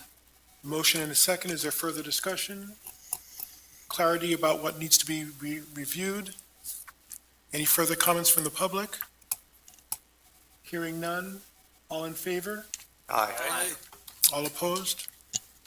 The issue will be studied, and we'll get back to the commission at the next commission meeting. Thank you very much. The next item on the agenda is item 34-2023, considering the request of Benjamin Morton with RGS to review plans for approval of Stadium Row located at 816 North Prince. Mr. Morton?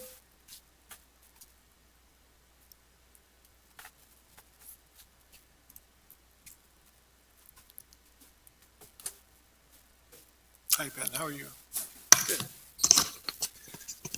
Good afternoon. I'm Ben Morton, Senior Project Manager with RGS Associates, here to talk about Stadium Road 2 and specifically the closure of one access drive on North Prince Street as well as the relocation of a second drive. I have a couple of exhibits here, but they're the same things that were transmitted in the packets, and one of the legs of my easel is not functioning. So if I need to gesture to something, I could, but otherwise have those It looks like materials. we may be able to pull it up. So as a general background, currently the site at 812 and 816 North Prince Street, on the east side, there's an office building, and at the western end of the site is a 104-unit apartment building known as Stadium Row. As part of the current project, the existing office building will be demolished, the lots will be consolidated, and there will be a building addition with 95 apartment units and a small cafe built from the eastern wall of the apartment building towards North Prince Street. There will also be one unit in the existing building that will be converted, or rather a fitness room that will be converted into another apartment for a total of 96 new apartments. And in terms of access, there are 3 drives color-coded. On North Prince Street, there's one at the north that's blue, which we're looking to relocate, one that's red towards the south, which would be closed. And then there's a third access point onto Thomas Armstrong Boulevard, which is a private street that the owner of this property has an access easement to allow residents to use the private streets here, including Stadium Drive. If we switch over to the next screen, still giving just an overview of the site, but shows with the building addition and the access drive moved, I think, about 30 feet or so southward, which allows us to better align it with the existing parking on the site. It does also provide an increase in site visibility and distance because of the building that's located just to the north of this property, though we do have significantly more site distance than is required. If we jump to the third slide, just gives the perspective rotates, but just gives a little bit better sense and has some of the information related to separation from the neighboring property as well as from the nearest intersection. And we're meeting the minimum requirements for both of those items. We anticipate submitting our preliminary final land development plan in the near future, and we are working on a traffic study for that submission, and our traffic consultant has been in touch with Cindy about the requirements for that study. And while I don't have the final version of that yet, we do know they looked into whether any sort of deceleration or right turn lane would be warranted on North Prince Street, and there's no need for that. So the travel lanes would remain unchanged. Thank you very much. Is there anything further you'd like to share with us? No, there's not. I'm assuming, Douglas, you're familiar with this. It has not been submitted yet, but you're familiar with how it is underway. Is there a context into which you want to put this? I don't have much more to add to what Mr. Morton said. A sketch plan was submitted and reviewed in anticipation of final land development. And I will add that in early conversations with the development team, a driveway was actually suggested here at one point by city staff, and I think it's a good thing compared to the alternative layout that we had reviewed. So just letting you all know that this came by way of suggestion from city staff, and I think it's a good arrangement given the long linear nature of that parking lot. It really, I think, required a driveway on Prince Street. So with that said, I think that this is going to be compatible with our subdivision land development ordinance, and I don't have anything else to add on this one. Thank you, Douglas. Sure. Cindy, had you taken a look at this as well? Is there any commentary from a city engineering point of view? Yes, I mean, I just reviewed what was submitted with this packet, and yeah, it seems to be consistent with what we would require for something like this, so I don't have any issues with it. Thank you very much, Cindy. Are there any other comments or questions from others on the commission? Are there any comments from the public? Do we want to make a recommendation or a motion? I'll make a motion to approve 34-2023 with the driveway being moved down according to the plans. There's been a motion. Second? Is there any further requirement in terms of the next level of submission that it needs to confer? Well, I think Mr. Mandros inferred this in his comment, and maybe if you can just agree to this, my interpretation here, it sounds like it's conditioned on the approval of a land development plan as well. Yeah, that should be a condition of approval. Okay. Very good. With that understanding, there's been a motion and a second. Any further comment? Any further comment from the public? Hearing none. All in favor? Aye. Aye. Any opposed? The motion carries. Thank you very much. Thank you very much. You're very welcome. The next item on the agenda is item 35, 2023, considering the request from Madison Wanner, representing Liberty Place Unit Owners Association, to have stop signs installed at various intersections. Is Madison Wanner here? Please. join us.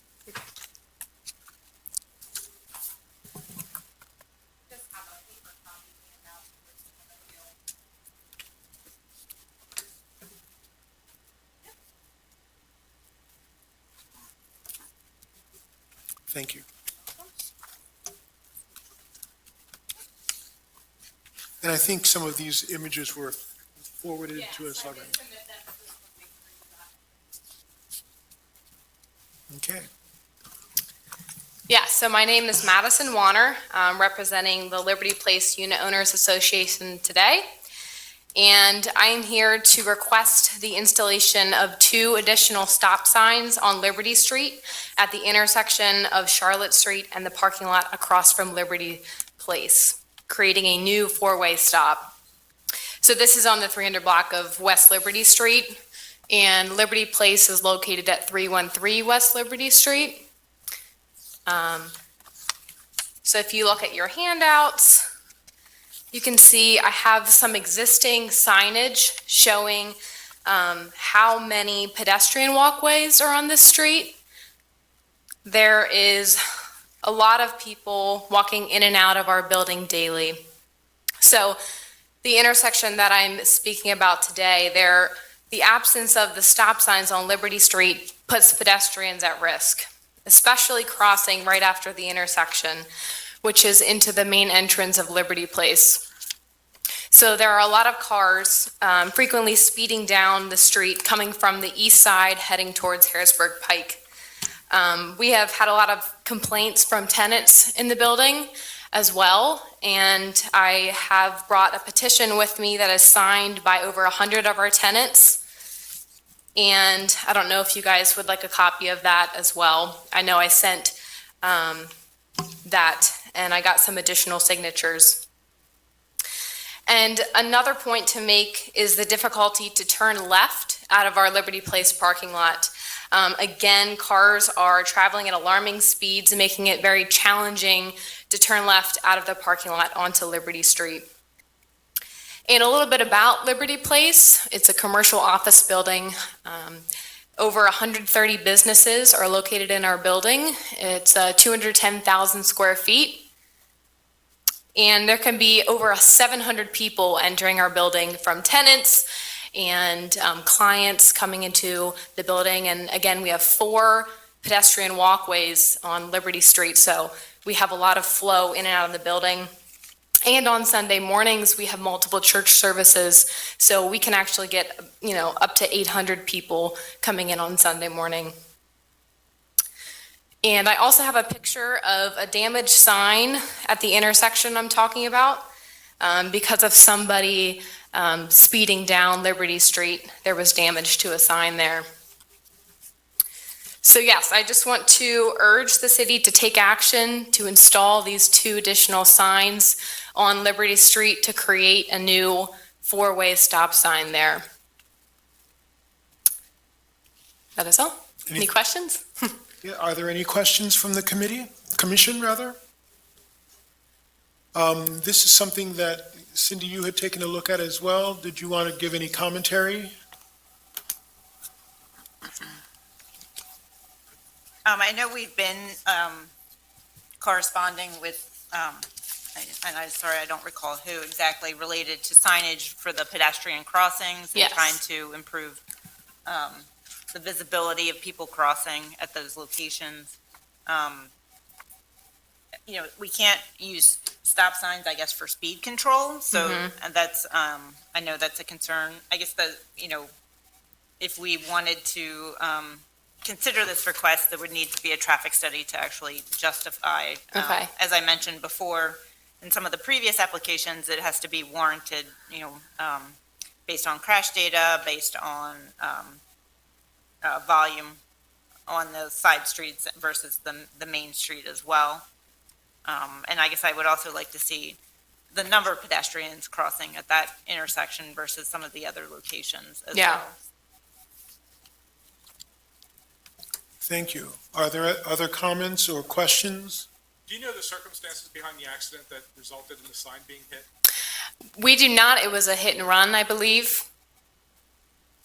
So there was no official report. Because it also seems like it's somewhat inland. It is.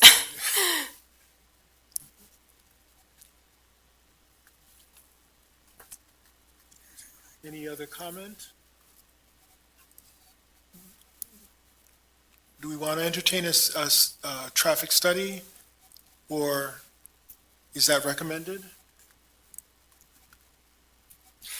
Could you just, I don't know, maybe this has already been explained to the Yeah. applicant, but just explain what the circumstances are that are required to get stop signs? Because isn't there approval from the state needed and certain conditions that need to be met? There's a standard study that you would perform that, as I mentioned, you would have to meet the requirements for the minimum volume warrants on both the side street and the main street. You could also take into consideration the number of crashes that have happened there. Yeah, there's the manual of uniform traffic control devices, basically outlines the criteria that needs to be met to install multi-way stop signs. This wouldn't require PennDOT approval because it's not a state route. Okay. So are there any other questions? Is there a recommendation? And I do want to note there is a speed bump to try and help slow traffic down, but it really doesn't slow people down coming, again, from the east side headed towards Harrisburg Pike. So, Right, that's a raised pedestrian crossing that was installed as part of the Liberty Street improvements that were done yes. back in, 2016 to 2018 timeframe. So do people feel that it warrants having at least the commencement of such a study to confirm or deny whether it meets the minimum criteria for additional stop sign? And if not, at least it would document the circumstances that would warrant or not warrant it? In theory, I'm supportive of it. I would look to Cindy and others who are more knowledgeable about those studies and whether we have the resources to actually perform one of those. Any reflections on that, Cindy or Sergeant Gerace or others?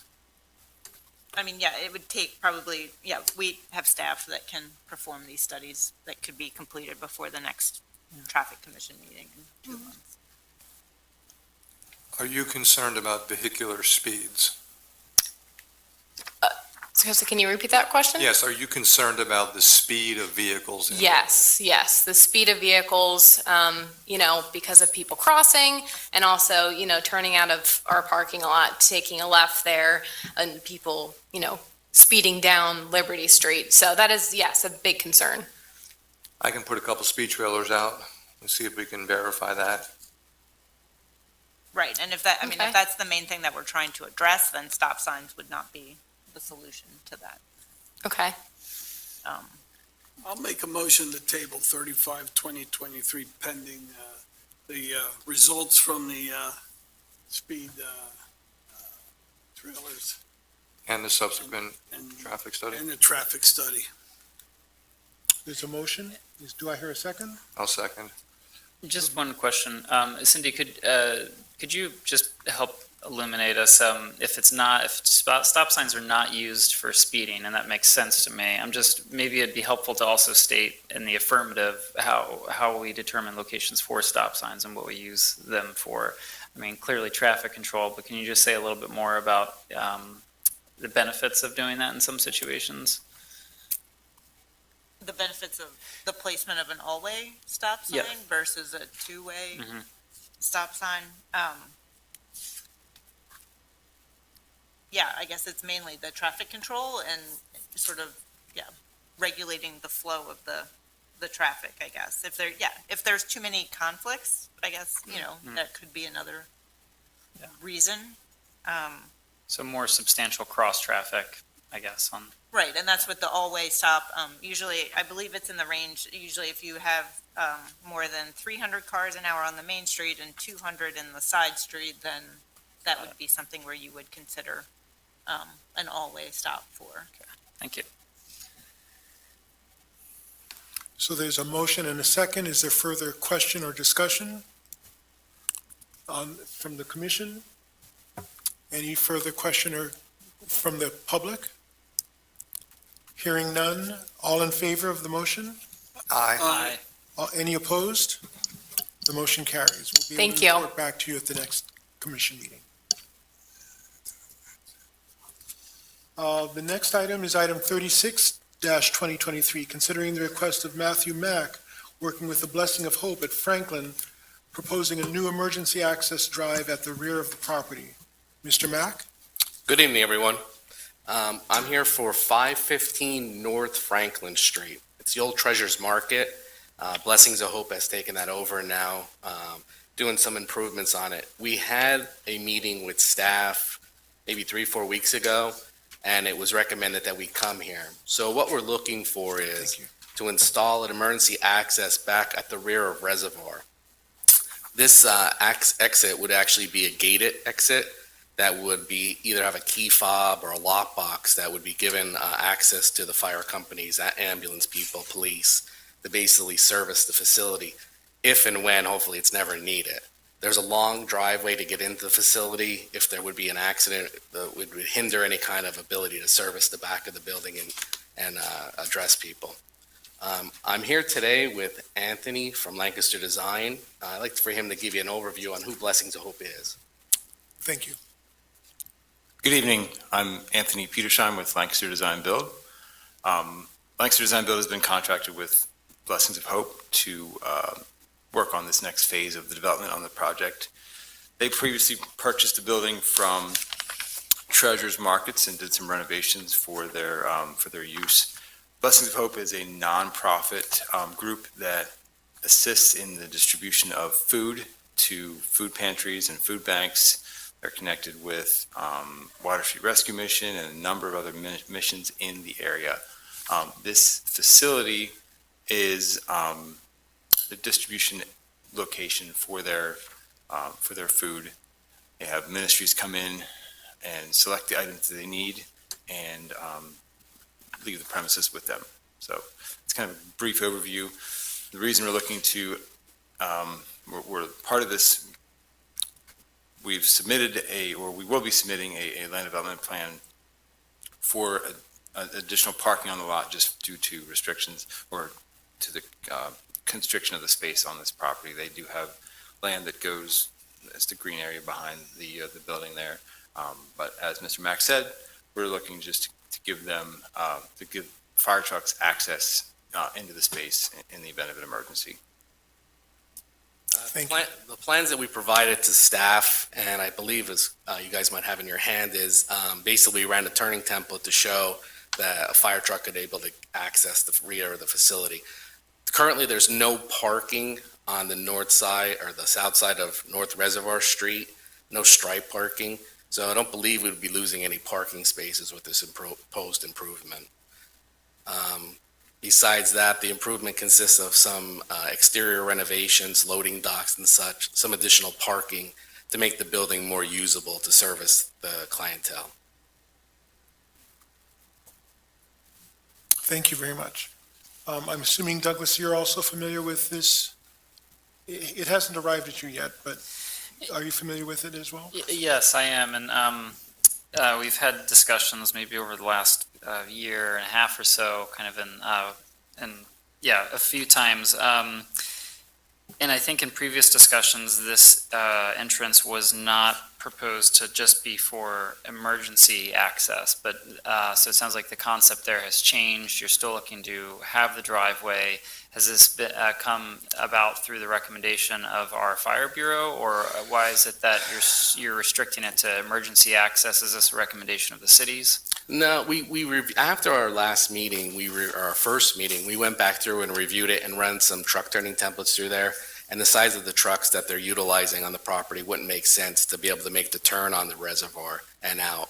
So we're going to continue to use the existing entrance onto Franklin Street, which can better accommodate facility.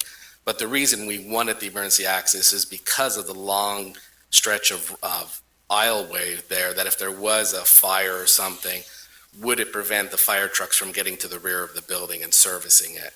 Also, with any kind of development, you guys know good planning is to have two exits or two entrances. Was that recommended by the fire bureau? We never went to the fire company. Our original plan was just we met with staff, and then there was some zoning stuff that had to be cleaned up that's been satisfied since. And then the plan has changed since the last time we met. Now, we've met with staff 3 weeks ago, but Douglas wasn't there. You were sick, I believe. So. And the vehicles that you're showing on these turning diagrams, are those vehicles, vehicle sizes that we gave you, the city gave you for those? Yeah, from past projects, we pulled them from the size, so we just pulled the width that was acquired there. Okay. Now, again, that turning template, this isn't like a truck's going to be sitting there, another one has to get out. This is only for emergency purposes only. So it's just to get the vehicle in to accommodate that. Understood. So this is our largest fire apparatus. I that you're believe so. using here. Okay.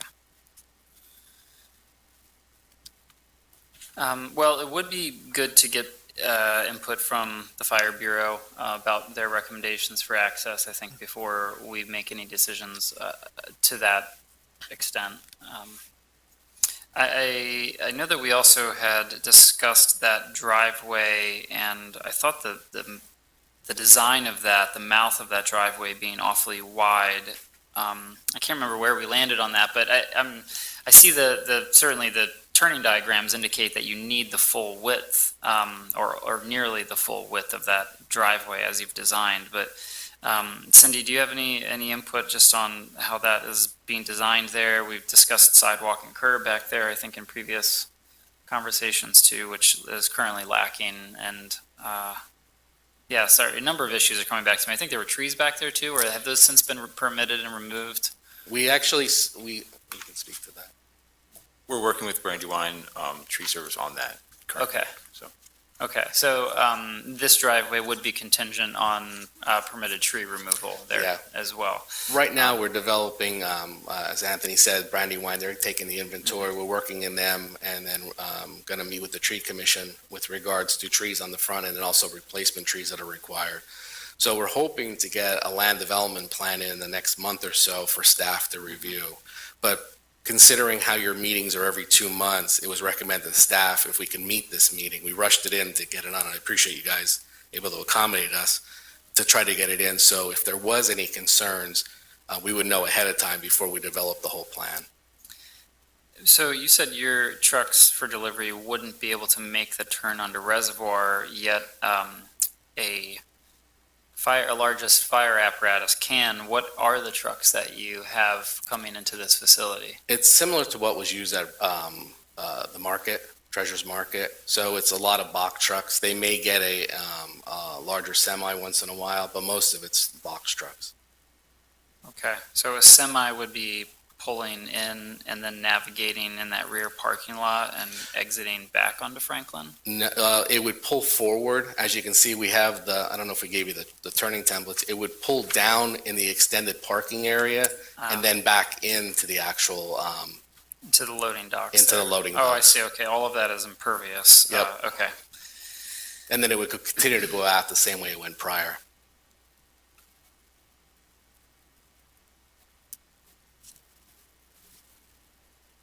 So, am I hearing correctly?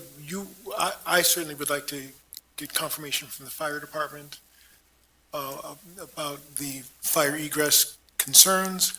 I'd be interested in confirming that stormwater challenges are addressed, and that by taking out the trees that you're proposing, you're not necessarily putting yourself in a worse stormwater management situation. I'd be fine with the recommendation like you did with the prior applicants, that we would satisfy staff and the conditional use of land development and the fire marshal. Those all seem very appropriate for our project.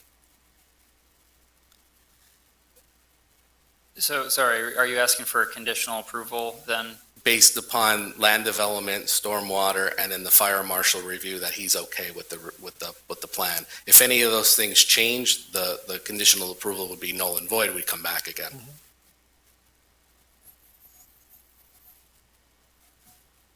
What do you think, Cindy? I'll let Cindy think about that. I have one other question for you.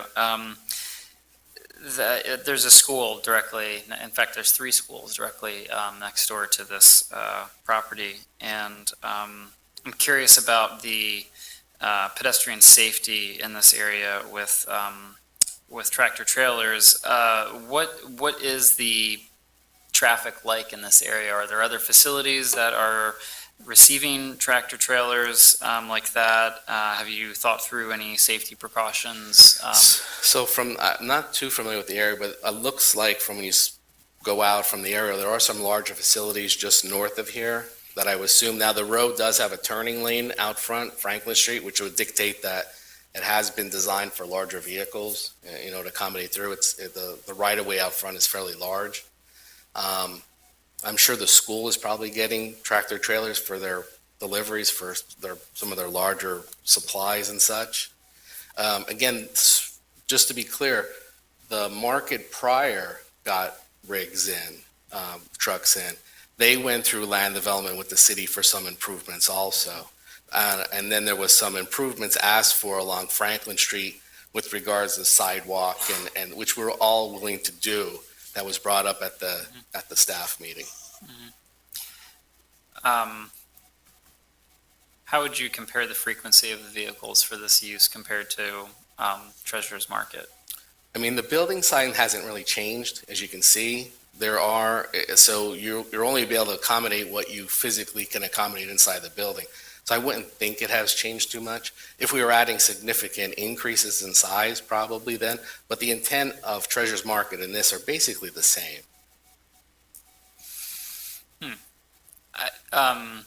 Would you say that there's more of a warehousing element to this use, though? It sounds like you're using this as a distribution center of some kind.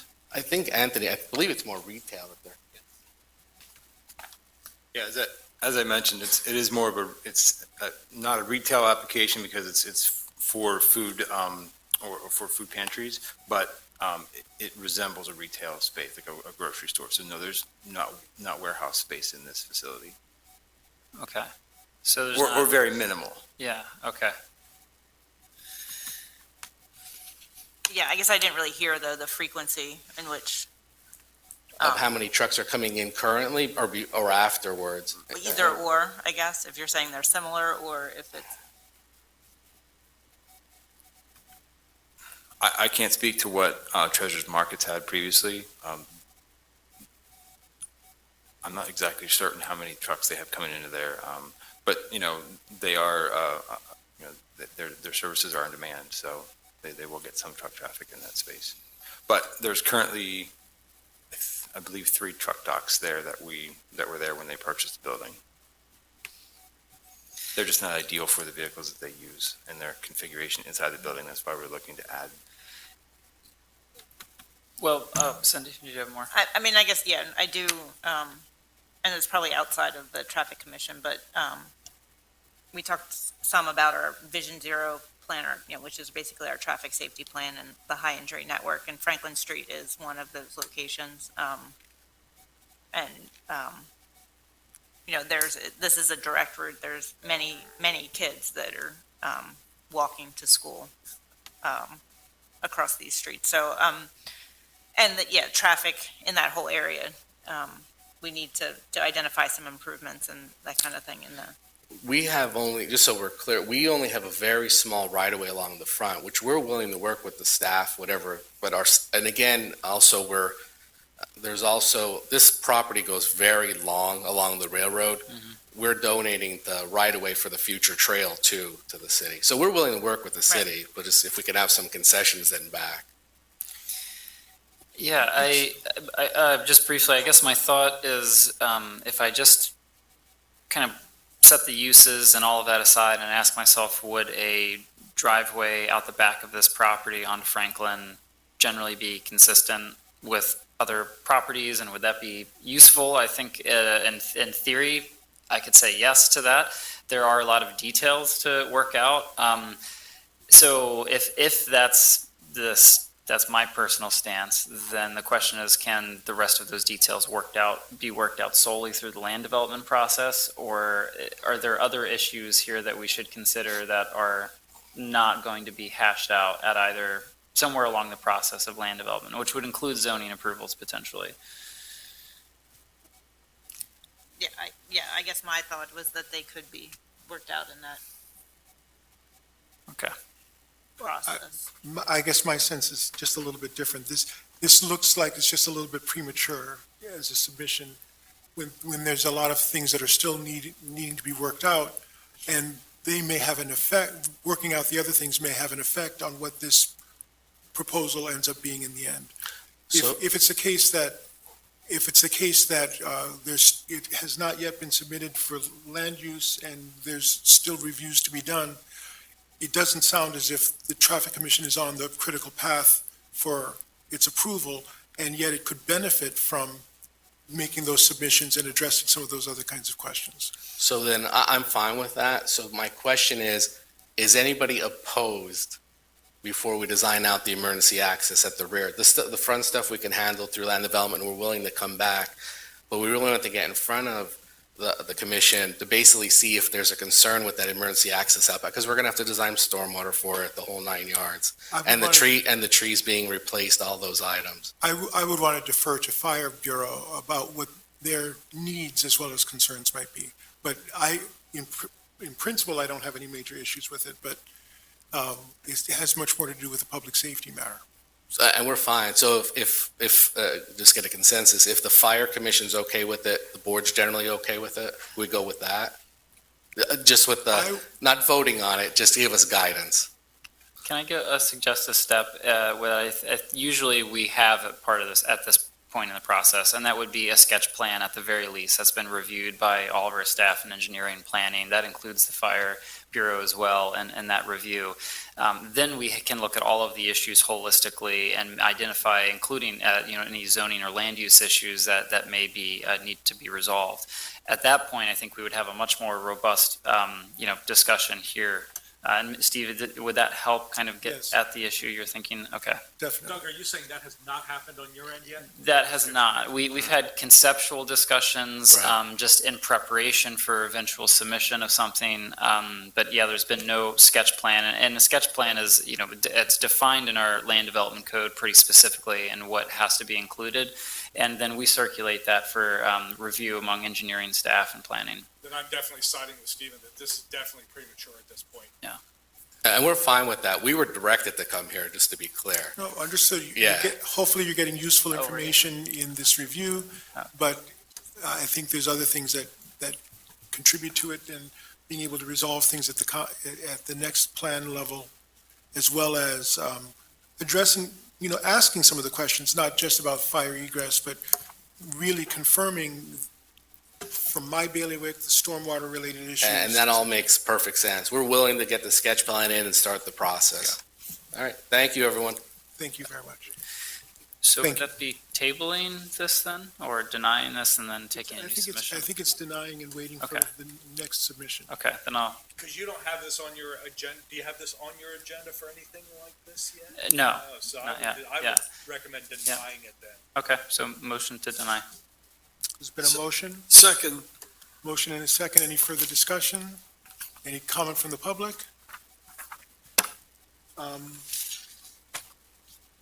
All in favor? All right? aye. Any opposed? The motion carries. It is Thank you for denied. your time, guys. We look forward to the next submission. Thank you. Thank you. You're very welcome. Okay, the next item, 37-2023, consider the suggestion from Ben Hogan with the Department of Public Works to review the intersection of Mary and Grant for removal of on-street parking on Mary 20 feet south of the intersection to improve sight distance. This was submitted in writing by Ben? Cindy? Right, will you- he gave a summary. So this was a request that was made through Fix-It. Again, it was for a multi-way stop-controlled intersection at Grant and Mary Street. And again, this multi-way stop was not warranted based on the traffic study and the criteria that we've talked about before. So the recommendation was to eliminate 20 feet of parking on Grant Street, or no, I'm sorry, on Mary Street, on both sides of the street. So that could improve the sight distance concerns that were brought. Is there an image that you're able to pull up, or? Or are we okay just going forward with? Make a motion to approve. I hear a motion. Is there a second? Second. Motion and a second. Is there further discussion? Any discussion from the public? All in favor? Aye. Aye. Any opposed? The motion carries. Thank you very much for the action agenda. The consent agenda consists of 3 items with a variety of elements in them: handicap parking, no parking signs under 38-2023, 39-2023. Following signs have been removed: handicapped and no parking signs, and under 40-2023, conditional temporary parking permits have been issued by LPA. Do I hear a motion to? Motion to If, approve just 30 one second, Mr. Mandros. Regarding 39-2023, following signs have been removed. We need to make an amendment to that list. 27 West Frederick was in fact removed, however, it has since been replaced. We had a miscommunication regarding the resident.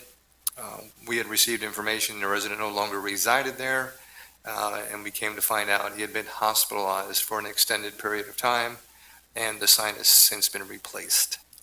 Okay, So if we could remove 27 West Frederick from the removed list. can we so amend that consent agenda to remove item 27 West Frederick Street from the 39-2023 listing? It's been amended. Has the amended motion been seconded? Second. Any further comment? All in favor? Aye. Aye. Any opposed? So that motion carries with the amendment as noted. Is there any further or additional business to be addressed at this time? If not, I will entertain a motion to adjourn. We'll make a motion to adjourn. Second. Motion, meeting adjourned.